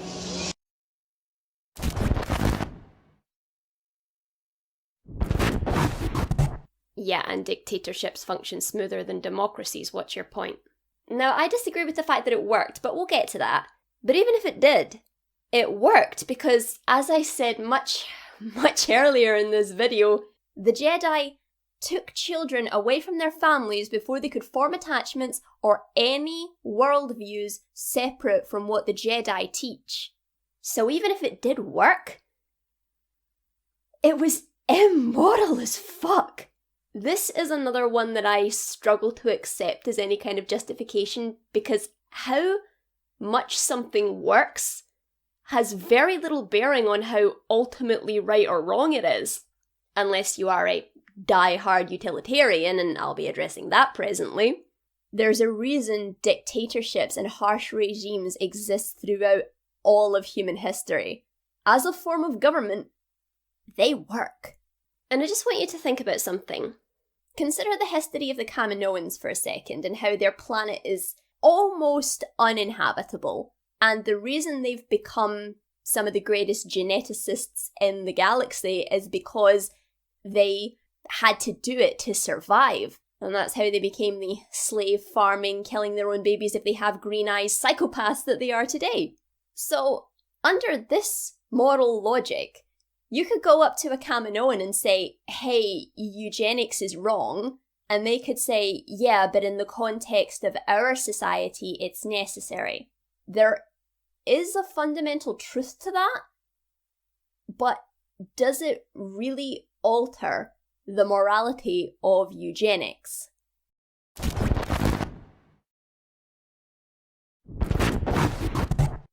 A lot of people who are very critical of the Jedi tend to say that they are just completely cold and heartless, and despite what side of the debate I fall down on, I think that is a gross oversimplification of them. However, the rebuttal to this argument lives in my brain. It is centered around this clip from Attack of the Clones, and it has been used more than once by more than one person to say, no, the Jedi are not heartless, and they are allowed to love, and they do know what love is, and they're not emotionally disabled. Take a look, and please God tell me you're hearing what I'm hearing. Attachment is forbidden. Compassion, which I would define as unconditional love, is central to a Jedi's life. And so you might say that we are encouraged to love. Compassion and love are not the same thing. I can feel compassion for people I don't love. I think most people can. Compassion, which I would define as unconditional love. Oh really, Anakin? That's how you would define it? Well, let's take a look at its actual definition. Sympathetic pity and concern for the sufferings or misfortunes of others. And though I hesitate to define love because, well, how do you define love? It's not just an emotion, it's a concept vital to the human experience. But I think the closest we're going to get is a deep feeling of affection for another person. But even with that woefully inadequate description, these two are not only not the same, they are barely similar. The only things they have in common is that they are emotions that are generally considered positive that are directed outward toward other people. Other than that, they have nothing in common. Compassion comes about by what a person has been through. Love comes about by who a person actually is. And while I can totally see the Jedi mistaking compassion for love, emotionally healthy adults in the audience just looking at this clip, Compassion, which I would define as unconditional love, and saying, yeah, that sounds right, mistaking compassion for love, that is quite concerning, because you know who does mistake compassion for love? Emotionally neglected children. If someone comes over to you and shows you compassion, they're not showing you love. Just the idea that not just someone, but several someones seem to think that compassion and love are the same thing?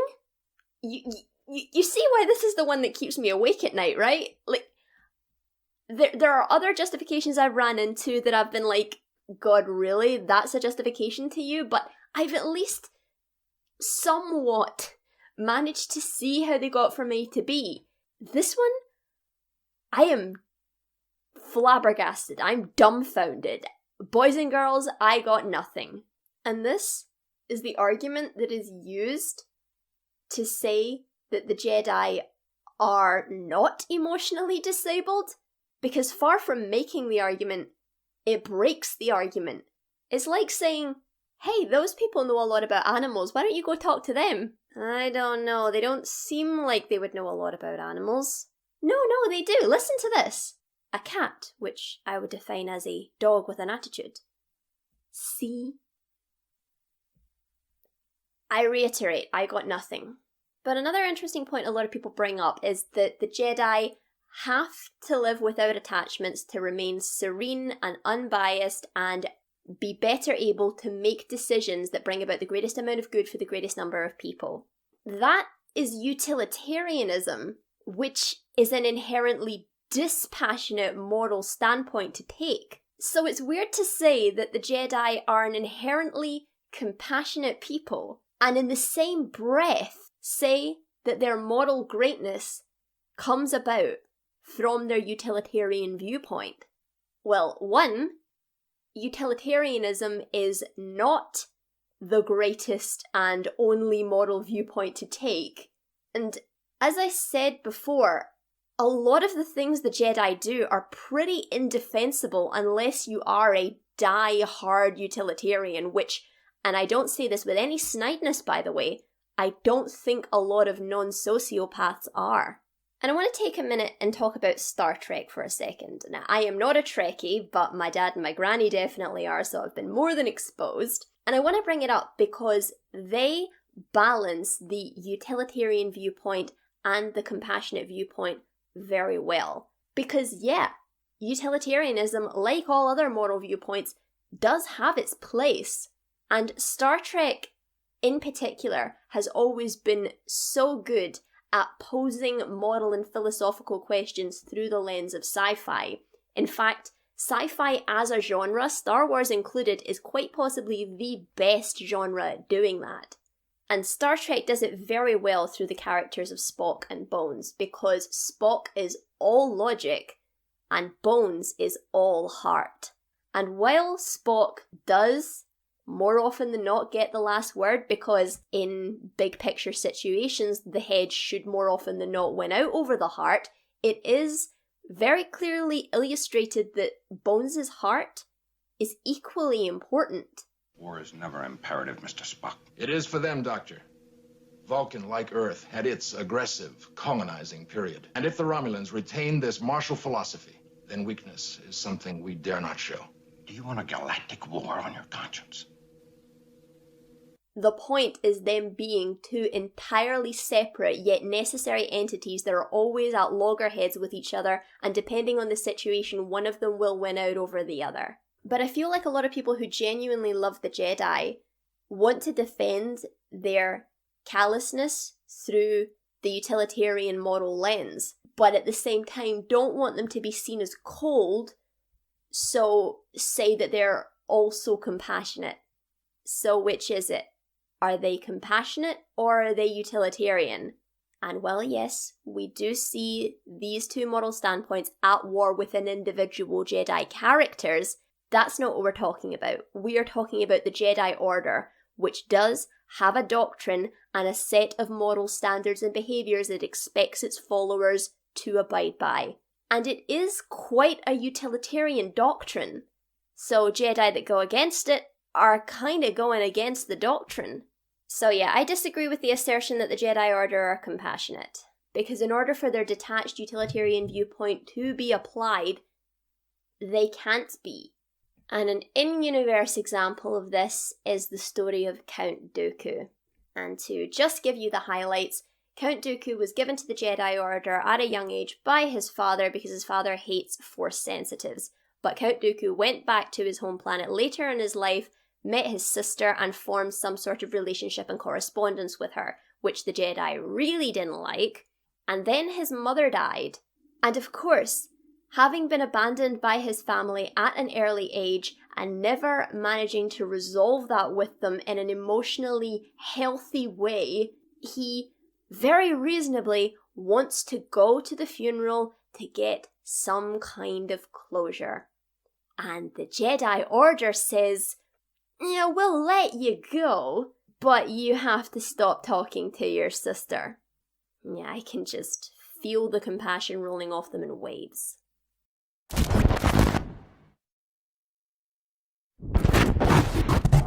Now, despite being an offshoot of the it works argument, this is very interesting because there's a lot of back and forth that can be had about whose responsibility something is, the individual or the group.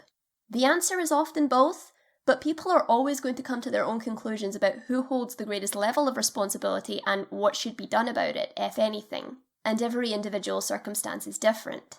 I am more inclined to call out the group because, despite believing that the buck stops with the individual, their responsibility kind of goes without saying. Organisations, however, get away with so much crap and hardly ever face any consequences for it. So yeah, that's another bias of mine. I am naturally more inclined to call out the group. 1, because I think it needs to be done more, and 2, because it is a very interesting thing to think about. I mean, how do you hold a non-sentient entity like an order, a group, or an organisation to account? I guess you could hold its members to account, and you definitely should do that, but it doesn't really take into consideration all the things that we've previously talked about in the video, like groupthink and everything like that, and how the group, despite not being alive, does in a weird way hold a certain amount of responsibility over the individual's actions. So yeah, tiny little tangent there, but just so you know where I'm coming from with this. Now, I've made it clear that getting rid of attachments is abhorrent to me, and the best argument I've heard in favour of it is that it works. And you know how I feel about that argument. And I've tried my best to avoid using anecdotal evidence in this video because it's unreliable, unprovable, and one person's individual circumstance does not a valid argument make. But forcing a man whose father hated him, whose mother didn't know him, whose family abandoned him, to just detach himself is cruel. It's cruel and it's wrong.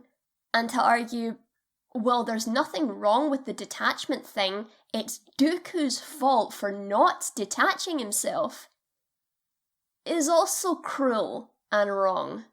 And all the, well, it works arguments in the galaxy isn't going to make the blindest bit of difference to that. I did say I didn't agree with the fact that it works, didn't I? I should probably explain that. When looking for arguments in favour of the detachment rule, the evidence that I could find was anecdotal at best. Sorry, just another quick clarification. I didn't mean to suggest that anecdotal evidence is always bad. It can be very useful.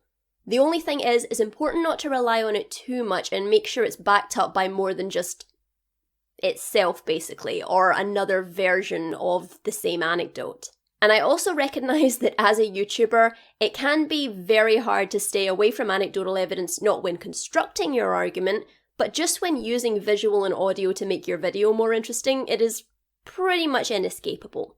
So yeah, anecdotal evidence is by no means always bad, but it cannot be your whole argument. And in the case of the attachment argument, all we have is anecdotal.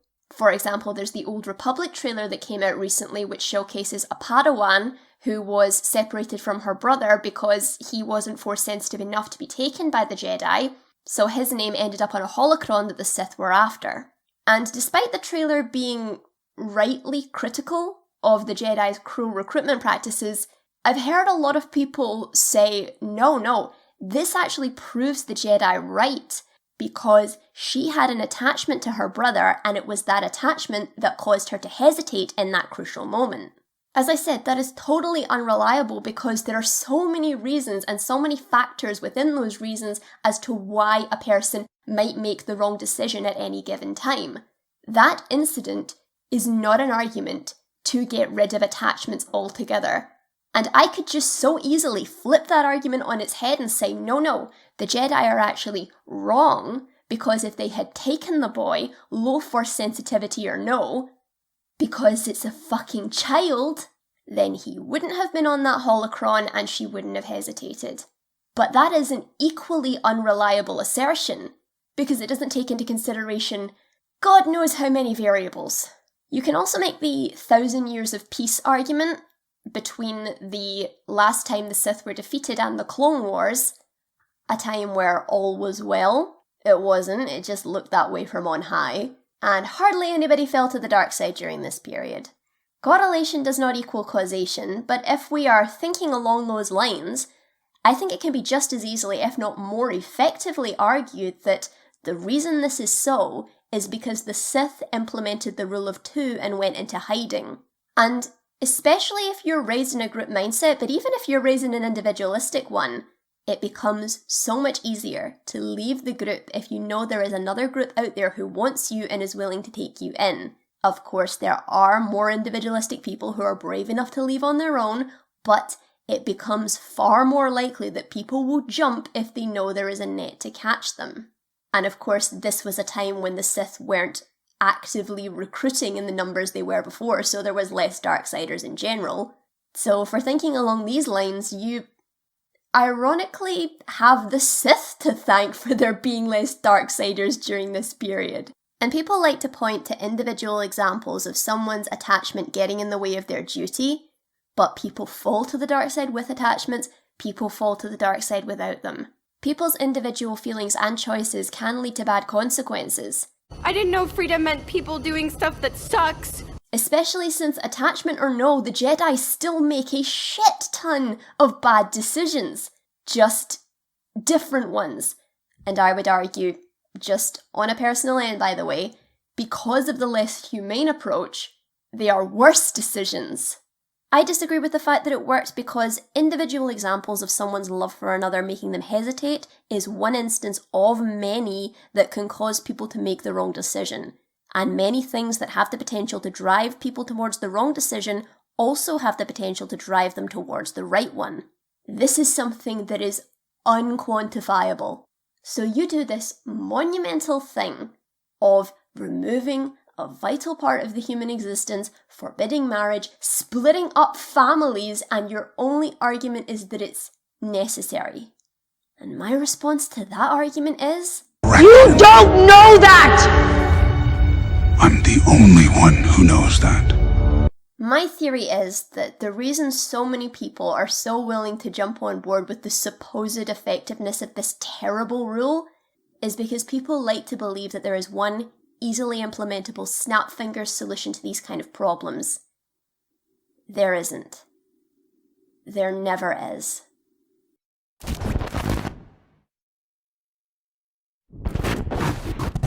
This originally had its own section in the video, but I found that I was repeating a lot of points I'd previously made.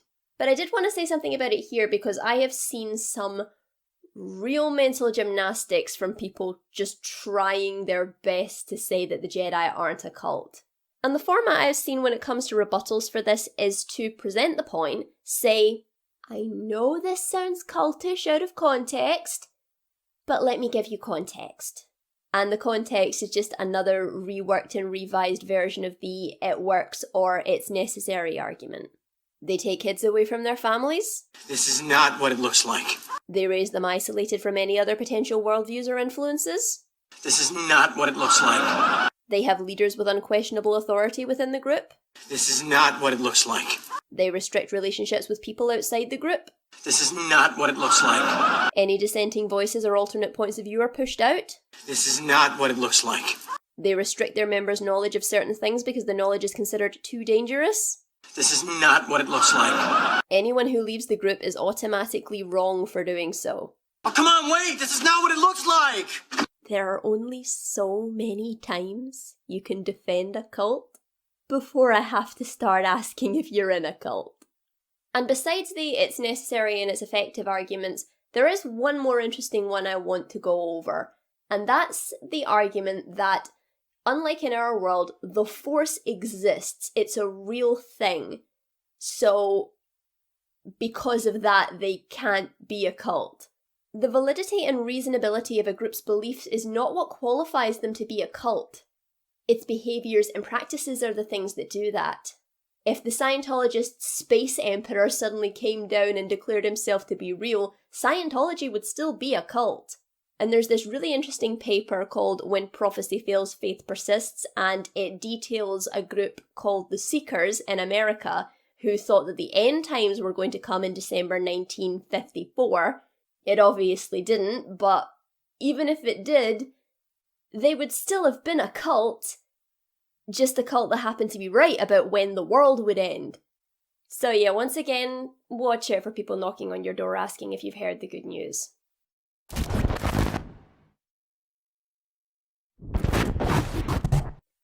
And carrying on from the cult point, is it really that simple? This is going to be a short one because I see this point of view as so short-sighted it ends up lacking empathy as a result. Not that the people who make it lack empathy, mind you, just that the point of view is an unempathetic one. These people have been raised this way their entire lives, no meaningful relationships in the outside world, the Jedi are the only thing resembling a family and support structure they have nothing. And you say, if they don't like being a Jedi, they can just leave. And this is one of those situations where, yeah, the door is open, but is leaving really so simple? The Jedi Order is your life. You can't just throw it away like this. This weapon is your life. You ever wonder why people in very insular and restrictive communities don't just get out even if they want to? Because doing so often means severing yourself from any family support or community you have, not to mention being villainized by those very people. And just because there are people who are strong enough to leave, doesn't mean that the existence of these kind of practices is A-okay.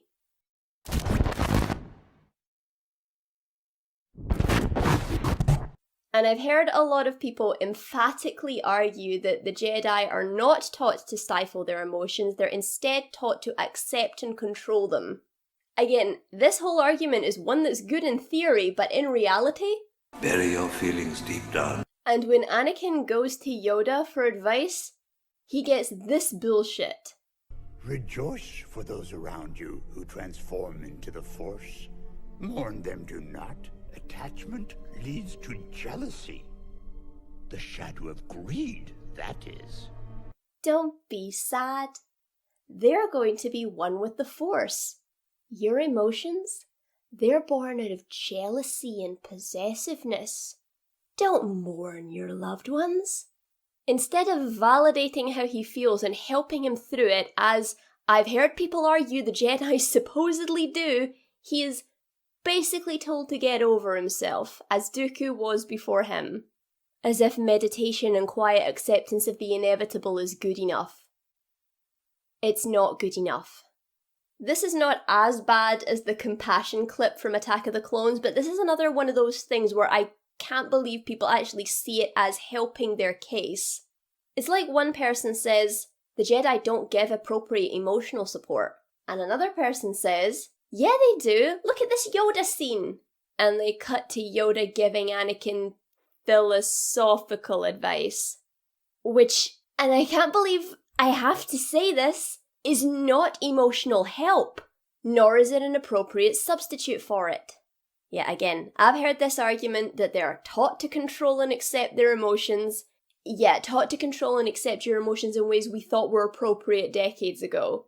Taught to control their emotions in the way an overworked Japanese salaryman would. And we all know how that can sometimes turn out.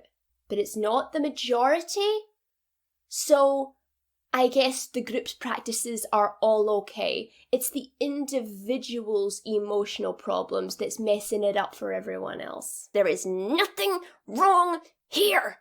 Now, I know people adore Yoda, and even for me, he has his moments. Like, I particularly like him in that first ever Clone Wars episode where he tells the clones how unique they feel in the Force, and how much of a calm, collected little badass he is, just doing all of it with a cheeky smile on his face. And there is, of course, this. So awesome and yet so funny at the same time.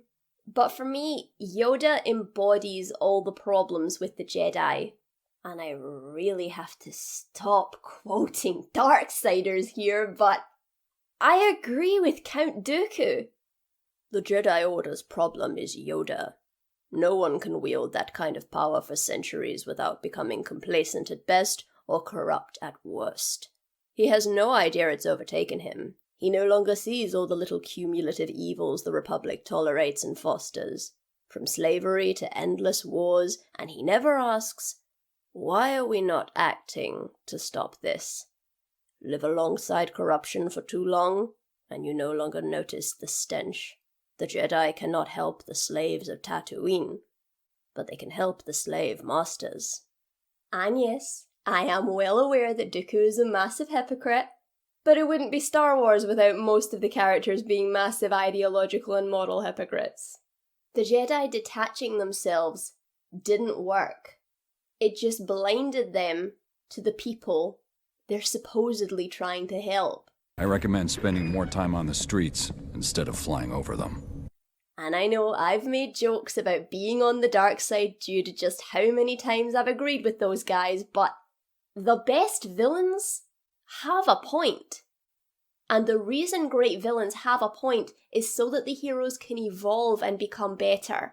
And if the villains have this many good points, surely the heroes should change.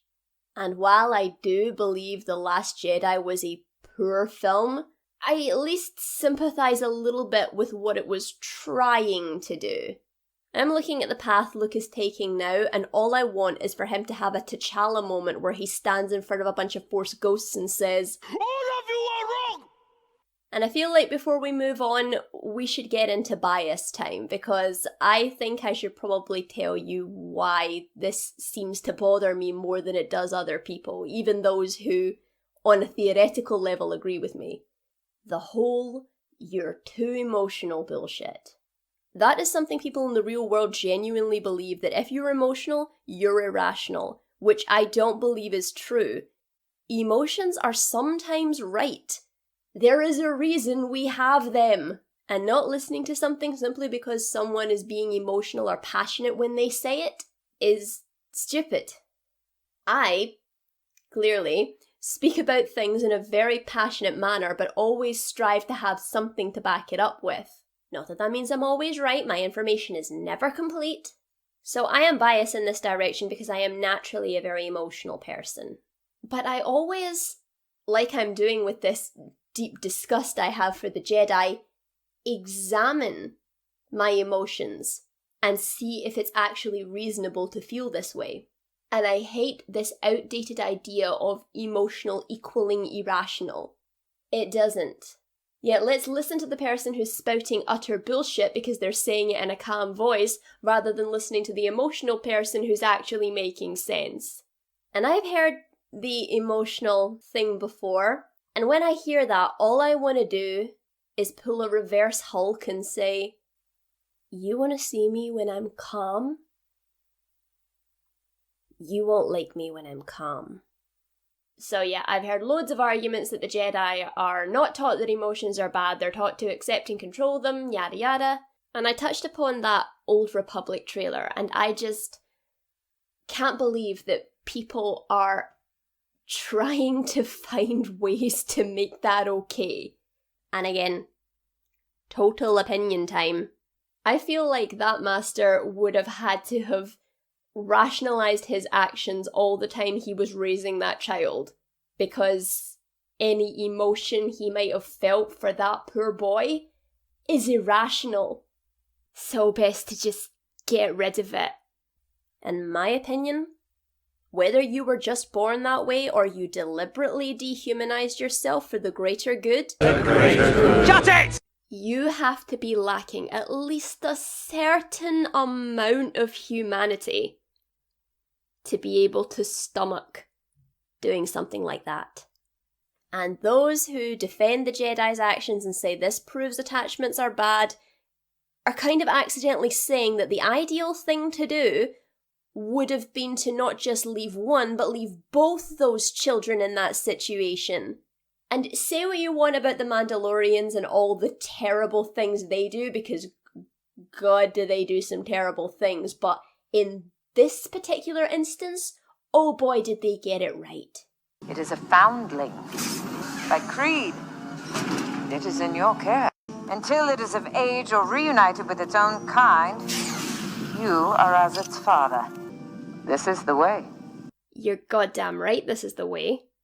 And it is weird how the Mandalorians seem to have more open and emotionally healthy relationships with the children they take under their care, and they are basically the kings of tough love. This being more on the ideological end of the spectrum is more opinion-based than the other things I've said, and most of this video has been opinion-based. Except for the children thing, I will not budge on that. It's disgusting and wrong and nobody should be defending it. But back to this point. I can see my point of view illustrated within the character of Anakin, because he is often angry, but it seems like from the Jedi's point of view, the only reason he shouldn't be angry is because he should be in control. Instead of actually addressing why he's angry, they address the anger itself. And if we imagine the application of this way of looking at emotions, it becomes very clear how backwards, unfair, and arguably even sinister it is. Something bad happens to you, or a wrong is committed against you. It's your anger that's the problem. Not the wrong that created the anger. It's the anger itself. So the Jedi say, yeah, it's natural for you to feel this way, but best for everyone involved if you just let it go. Yeah, that's very convenient for you, isn't it, Jedi? You know those internet posts you see from people who are in toxic families and they've been wronged by a family member, but they are the one who becomes the problem because they are the one who is upset and disturbing the peace. So they're the problem, not the one who actually committed the wrong. So this is what leads me to believe that the Jedi don't deal with their emotions. They deal with the symptoms. They don't deal with the cause. And I am sorry for this emotion section running for so long, but I did have a lot I wanted to cover because I wanted to be as clear as possible as to why I feel this way. And I wanted to say that I'm sorry, and I don't mean that as a cop-out, by the way. I know that people tearing into franchises and characters and ideologies and life lessons that you love can be upsetting sometimes. But remember, anger leads to hate. Hate leads to... No, that's a bad joke.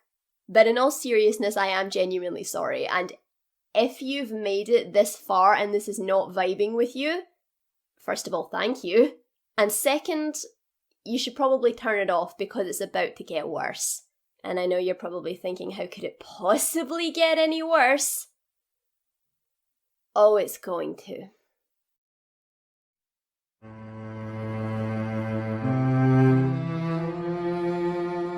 couldn't be a greater disappointment. Not just another number. None of us are. Master Jedi, we must terminate this trooper immediately. I'm a living being. Technically, he is property of the Republic. The planet calls us men, not clones. Men. The canon laws have suggested that we terminate the Republic. That someday this war is going to end. What happens to us then?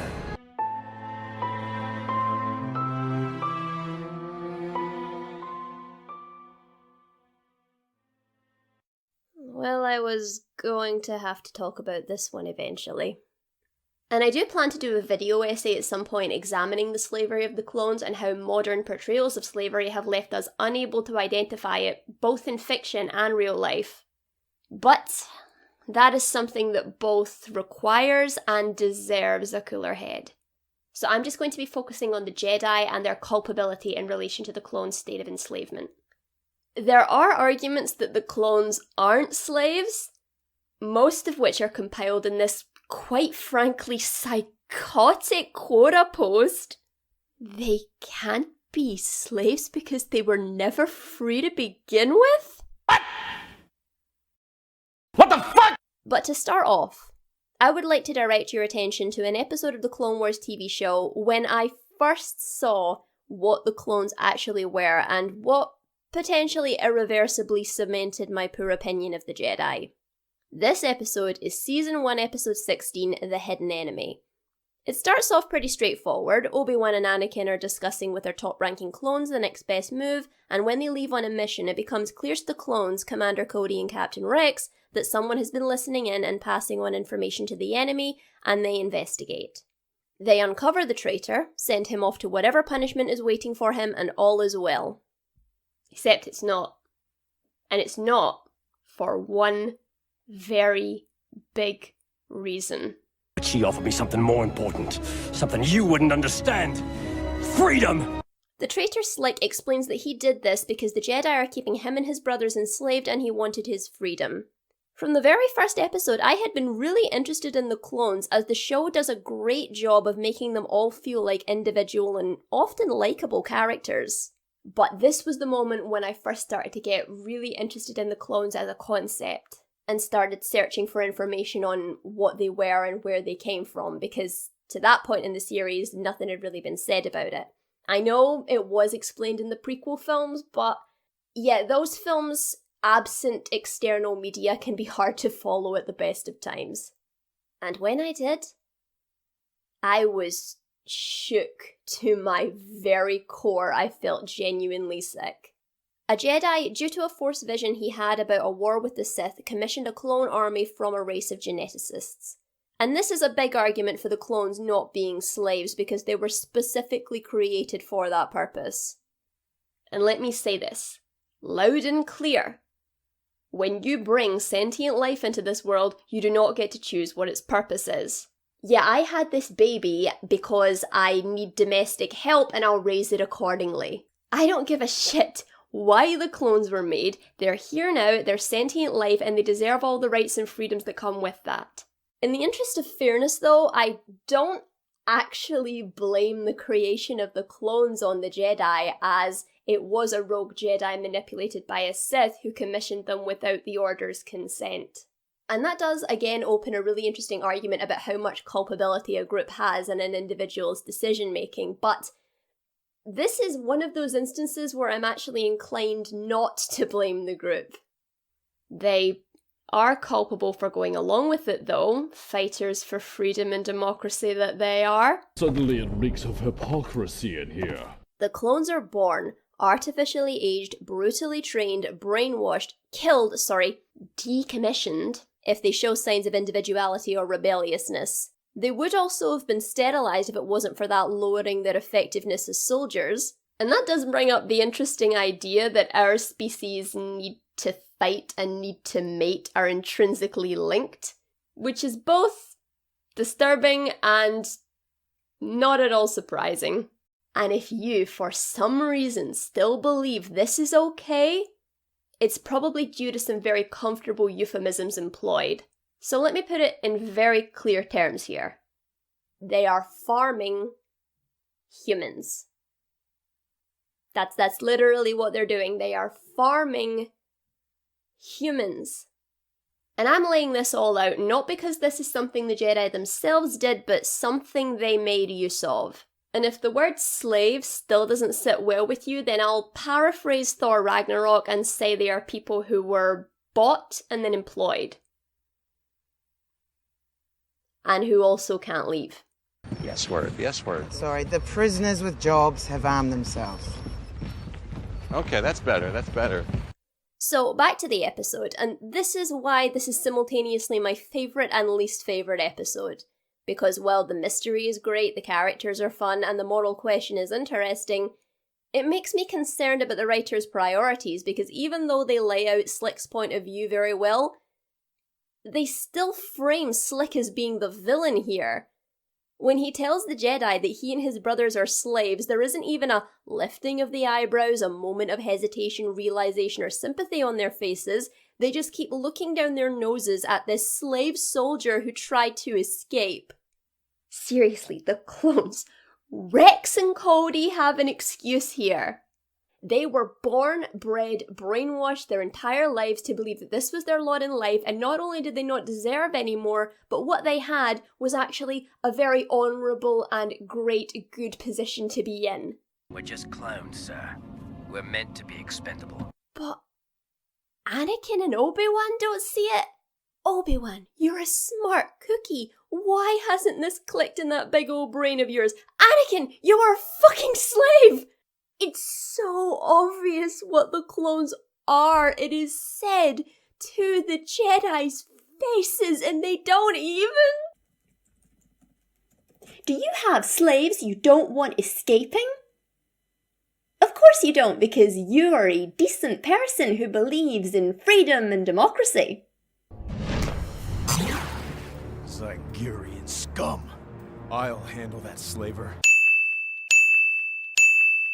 My allegiance is to the Republic, to democracy!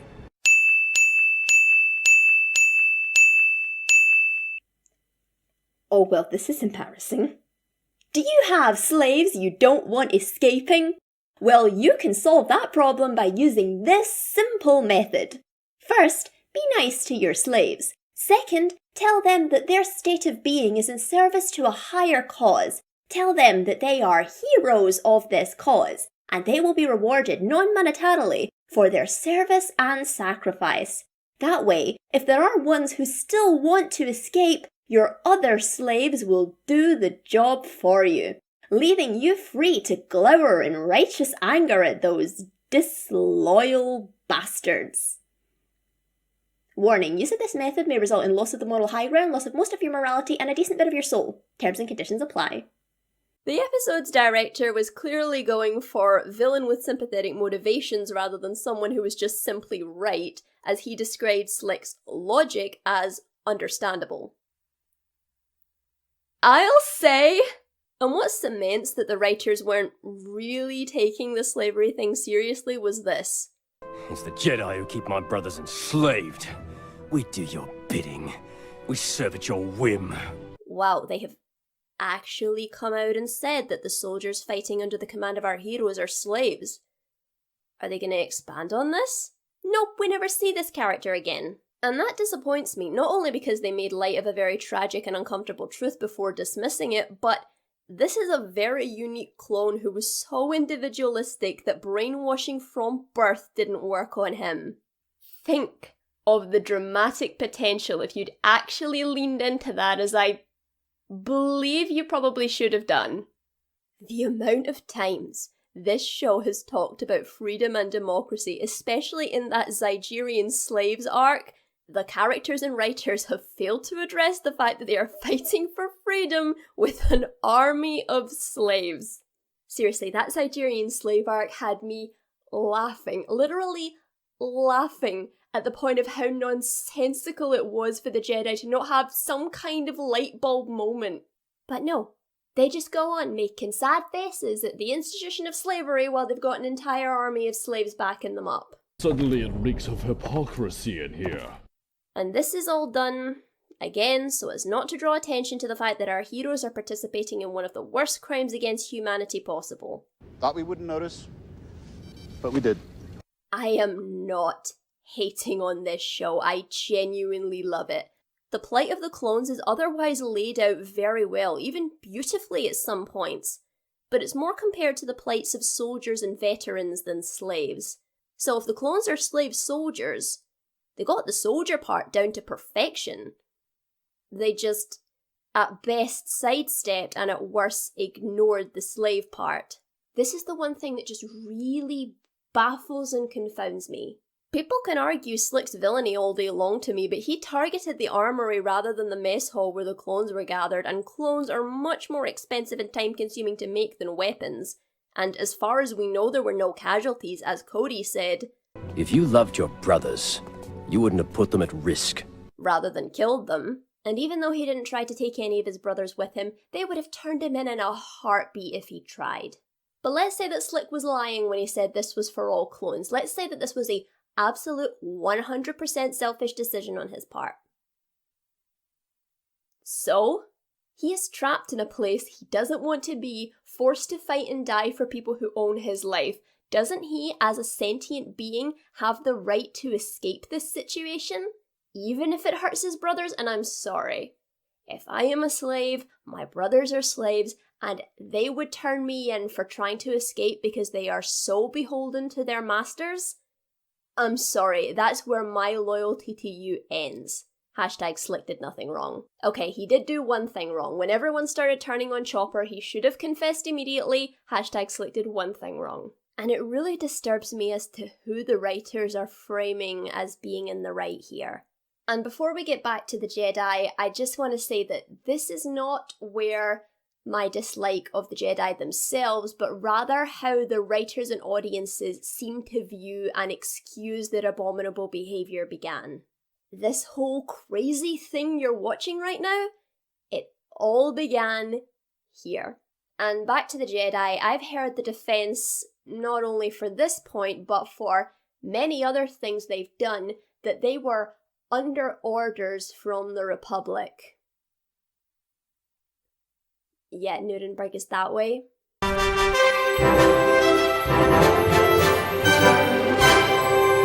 I recognize the council has made a decision, but given that it's a stupid-ass decision, I've elected to ignore it.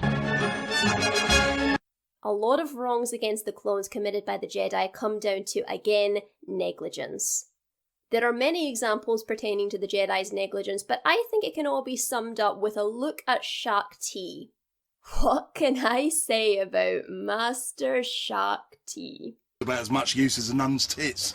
While most of the Jedi's negligence towards the clones can be ascribed to out of sight, out of mind, the baffling stupidity of Shaak Ti during the uncovering of the inhibitor chips was just infuriating to watch.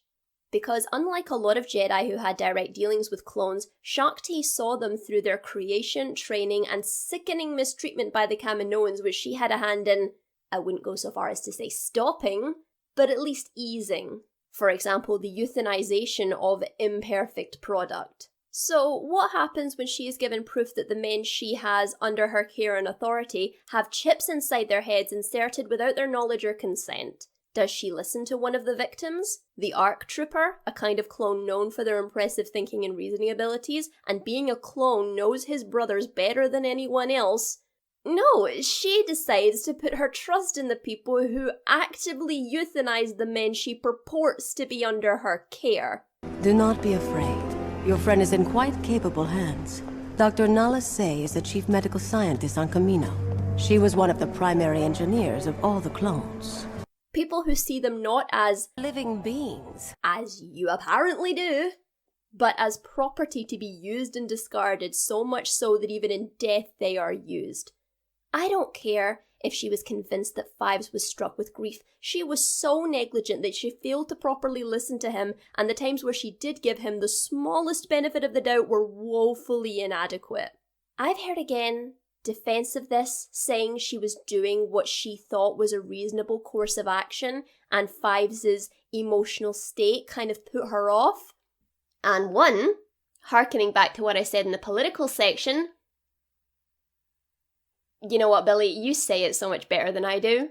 Don't give me that shite. And two, Jesus Christ, he just lost someone he loved. Maybe what she saw as a reasonable course of action was lacking a crucial amount of humanity, and maybe a little bit of attachment might have helped in this situation. She has seen firsthand how these men are treated, and I am infinitely disturbed that the involuntary insertion of a chip alone does not cause concern for people who claim to be in service of freedom and democracy. Suddenly it reeks of hypocrisy in here. While Anakin's dismissal of Fives can be ascribed to blind trust in the system and the Chancellor and an inability to think critically combined with how Palpatine managed to make the situation look, Shaak Ti's actions here are just... I don't even know what to say to them. This is not ignoring potential wrongdoing because it contradicts your worldview. This is blatant disregard for basic humanity. A Jedi does not feel concern, Lamasu. You can say that again. And I don't want to hear all that wishy-washy stuff about, oh no, you're misinterpreting her words. She didn't mean it that way. She doesn't feel the bad concern. She still feels like the good concern. No. She said in her own words that she doesn't feel concern, and her actions damn well back that up. Not to mention that she, and by extension the Jedi as a whole, are totally blasé about the potential murder of one of the men under them, who the audience say they treat so well. Honestly, just the way she says this here gives me chills. The Kaminoans have suggested that we terminate the clone. I believe this solution is ill-advised. Imagine if it were anyone other than a clone and she's talking this way. Imagine the Kaminoans were arguing for the termination of a Jedi after a breakdown in the field. Just insert anyone other than a clone in this situation and tell me it would elicit the same reaction. And just mini bias here, maybe I'm taking this to heart because the clones are all my babies. I've adopted every single one of them. I know she's not arguing for the termination. Cold-blooded murder. I'm not trying to say that she is, but this is a situation that should elicit more than an I disagree. And the fact that none of the other Jedi are reacting to the potential cold-blooded murder of one of their men, oh god, they treat them so well! The Kaminoans are arguing for the termination of an either physically or mentally ill man who can't advocate for himself. Let's call that Plan B. And the ease with which they let this go is astounding. A soldier under the Jedi's command killed a Jedi and they just accept the Chancellor's flimsy half-assed excuse that is backed up by a race of eugenicist sociopaths who, until they arrived, were euthanizing and experimenting on said men. Really? That's good enough for you? Yet when you put euthanization next to following orders, doesn't sound so good, does it? But even besides this, they show later on that they are very happy to go behind the Chancellor's back. Yet the death of a human being wasn't enough, but someone starts trying to muscle in on your special club. That's when you get your arses in gear. And you think there is nothing more you need to investigate. Yes, of course, it was a parasite, totally isolated incident. Just listen to the eugenicists who are telling you the same thing. There is nothing more to see here. And I forgot about this scene. This makes it even worse. They uncover a plot to destroy the Jedi using the clones, and this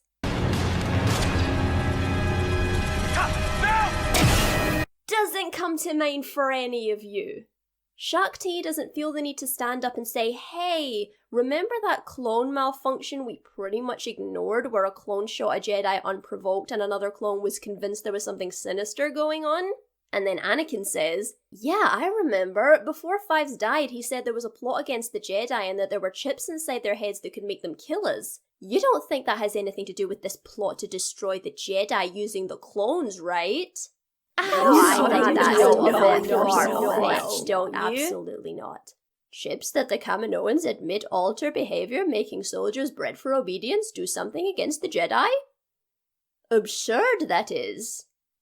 This is not my perfect hindsight 2020 vision at work. This is the Jedi being arrogant, emotionally disabled marionettes who can't read a situation for shit. And I don't know if you've seen this British sitcom, The Thick of It. What's that film that you love? What film? The guy's got a tinfoil pal and a pedal bin. His father's a robot and he's fucking fucked his sister. Star Wars. That's the one, right? Kill all the bad guys. And you'll be able to blow up the big... The Death Star thing. Yeah. Live happily ever after on the planet of the teddy bears. Very works. Which details the ins and outs of the political system and just how little margin for error there is and should be. There is a reason we expect a lot of people in power, because their mistakes are not just oopsies. And while this can certainly be applied to many members of the Order, and the people who sit on the council in particular, there are times when I've wanted to go full Malcolm Tucker on this woman. Allow me to pop a jaunty little bonnet on your purview and ram out of the shitter with a lubricated horse cock. But I'm gonna tone it down and bring up two more issues that made me lose all respect for her. If I ever had any to begin with.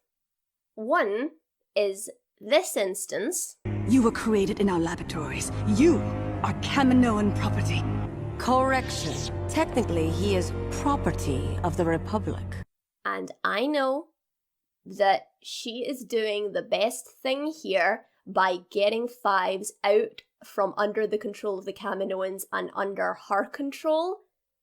But if you get yourself into a situation where the objectively best thing to do is to lord your ownership over a living being over another person, then you should probably take yourself away, go sit in a corner and ask yourself, how the fuck did I get here? And 2, there's this scene where Fives' little med droid friend says he's going away to have his mind wiped and put on sanitation duty, and it just shows what the Kaminoans think of Shakti, that she is supposed to be in charge of this facility, or at the very least in charge of the clone's well-being on this facility, and they think that they can take a clone who she has had recent interactions with, mind wipe him, put him on sanitation duty at the very base that she lives on, and they can do that right under her nose without her noticing. And taking everything into consideration, I think they're probably right to think that. And one more thing, just to harken back to the downfall section, there are no excuses for Shakti here. Even if this wasn't negligence by normal standards, which it definitely was, the Jedi have put themselves in a position of being a powerful religious organization who are running a military and have very strong ties to the reigning political power.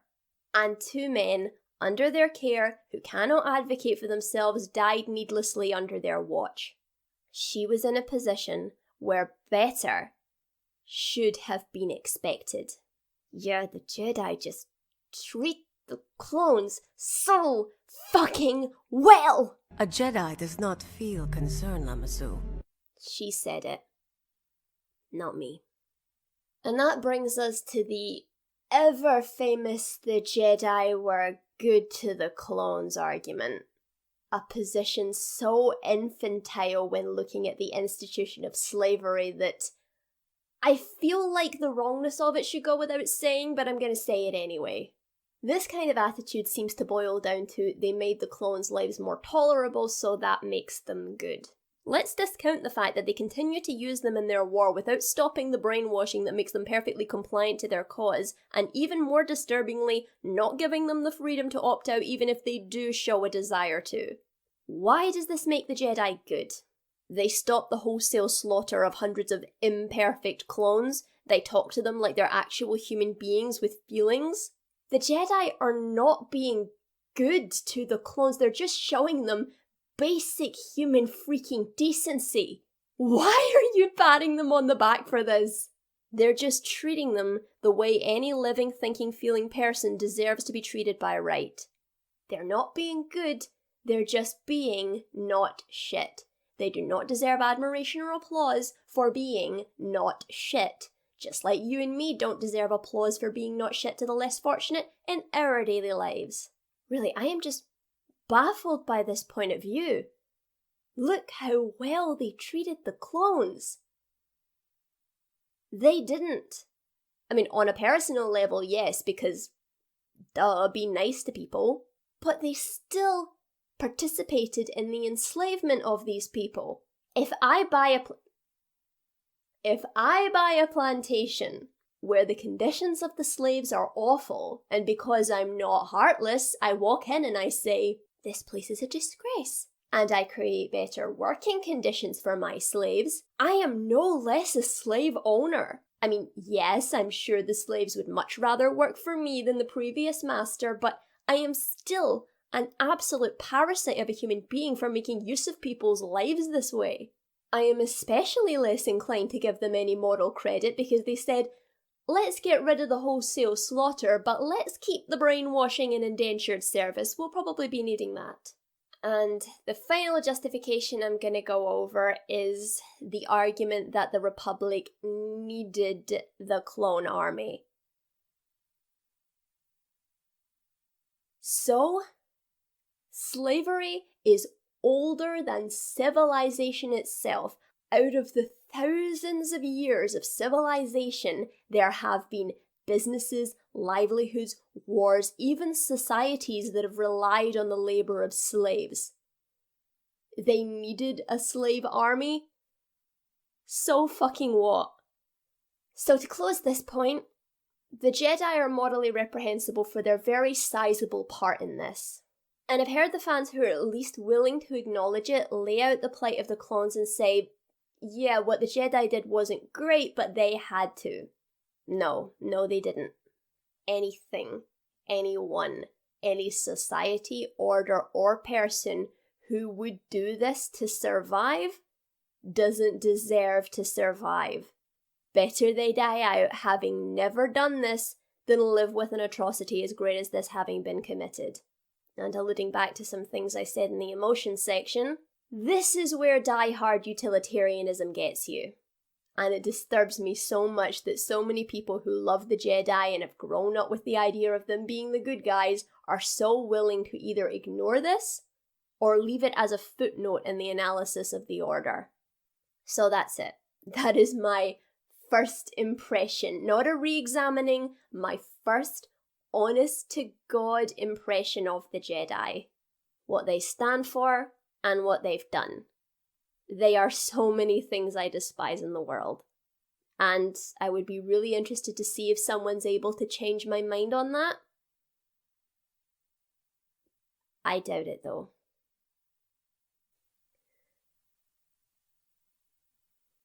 Maybe I should have had something stronger. I originally intended for this just to be a silly why I hate the Space Wizards video, but my first impression of the Jedi, a group that so many people love and admire, was disgust. So I did as I usually do, I started reading and researching and examining myself and my own biases to see if it was actually reasonable to feel this way. And the conclusion I've come to is that, yes, I do believe it's reasonable for me to feel this way, but at the same time, who I am as a person, the cocktail of everything that I am, is primed to hate the Jedi. I am a highly emotional, extremely attached, fairly anti-organized religion type of person who hates moral absolutism and hypocrisy. So I'm still not budging on the slavery and the kids, but everything else the Jedi are is just primed to get on my tits. It's like someone took every food I dislike and made a soup out of it. And I think what's really bothering me is that whenever you so much as question the Jedi's ideology and philosophy, you're told that you're wrong because Lucas said so. Yet Legends have misinterpreted the attachment rule as Lucas explains. Once again. So, George Lucas is a man with his own philosophies and beliefs that, like everyone else on this planet, he is more than entitled to. I'm not saying that my philosophy and way of looking at the world is bulletproof, it most certainly is not. And ironically, that is actually a part of my personal philosophy. There is no one right way. But I did not write a book or a movie, put my own personal philosophy onto it and say, this is the unquestionable moral good that cannot be questioned, because to question it is to question canon, leaving no room for effective ideological criticism. No, the Jedi are just right because their creator said so. That is the most all-encompassing justification I've heard, and I think it's rubbish. And I do not believe that any creator gets to tell their audience what is morally right and wrong in fiction. I am not misinterpreting the Jedi's moral philosophy. I'm just interpreting it in a way Lucas didn't intend. I think you have to let go of this deification of the creator in order to have important discussions surrounding these limitless topics, so we can grow as people both artistically and intellectually. No one, not even the creator, gets to tell me what's right and wrong when I read and watch something. No one. And I want to pose something just at the end of this video because, again, when writing this, I was reminded of our Rick and Morty episode. Not a particularly good one, but one that contained a line that has stuck with me. Everyone wants people they like to be right. Yeah, that is true. So from that point on, I started thinking, do I actually agree with what this person thinks, or do I just like them? And on a similar vein, to the many people I've come across on this journey that have repeatedly said that all these criticisms that not just me, but other Jedi detractors bring up so many times and are delivered a response of, this is all down to just a misinterpretation and misunderstanding of the Jedi. I ask, in good faith, isn't it possible that I do understand the Jedi and their ideology and find them repulsive anyway? Was there ever a moment that any of you said, hey, you know, this plan might backfire? No, that never occurs to you, because you guys are jerks, and you never learn from your mistakes. And that's why everyone at school thinks you guys are assholes.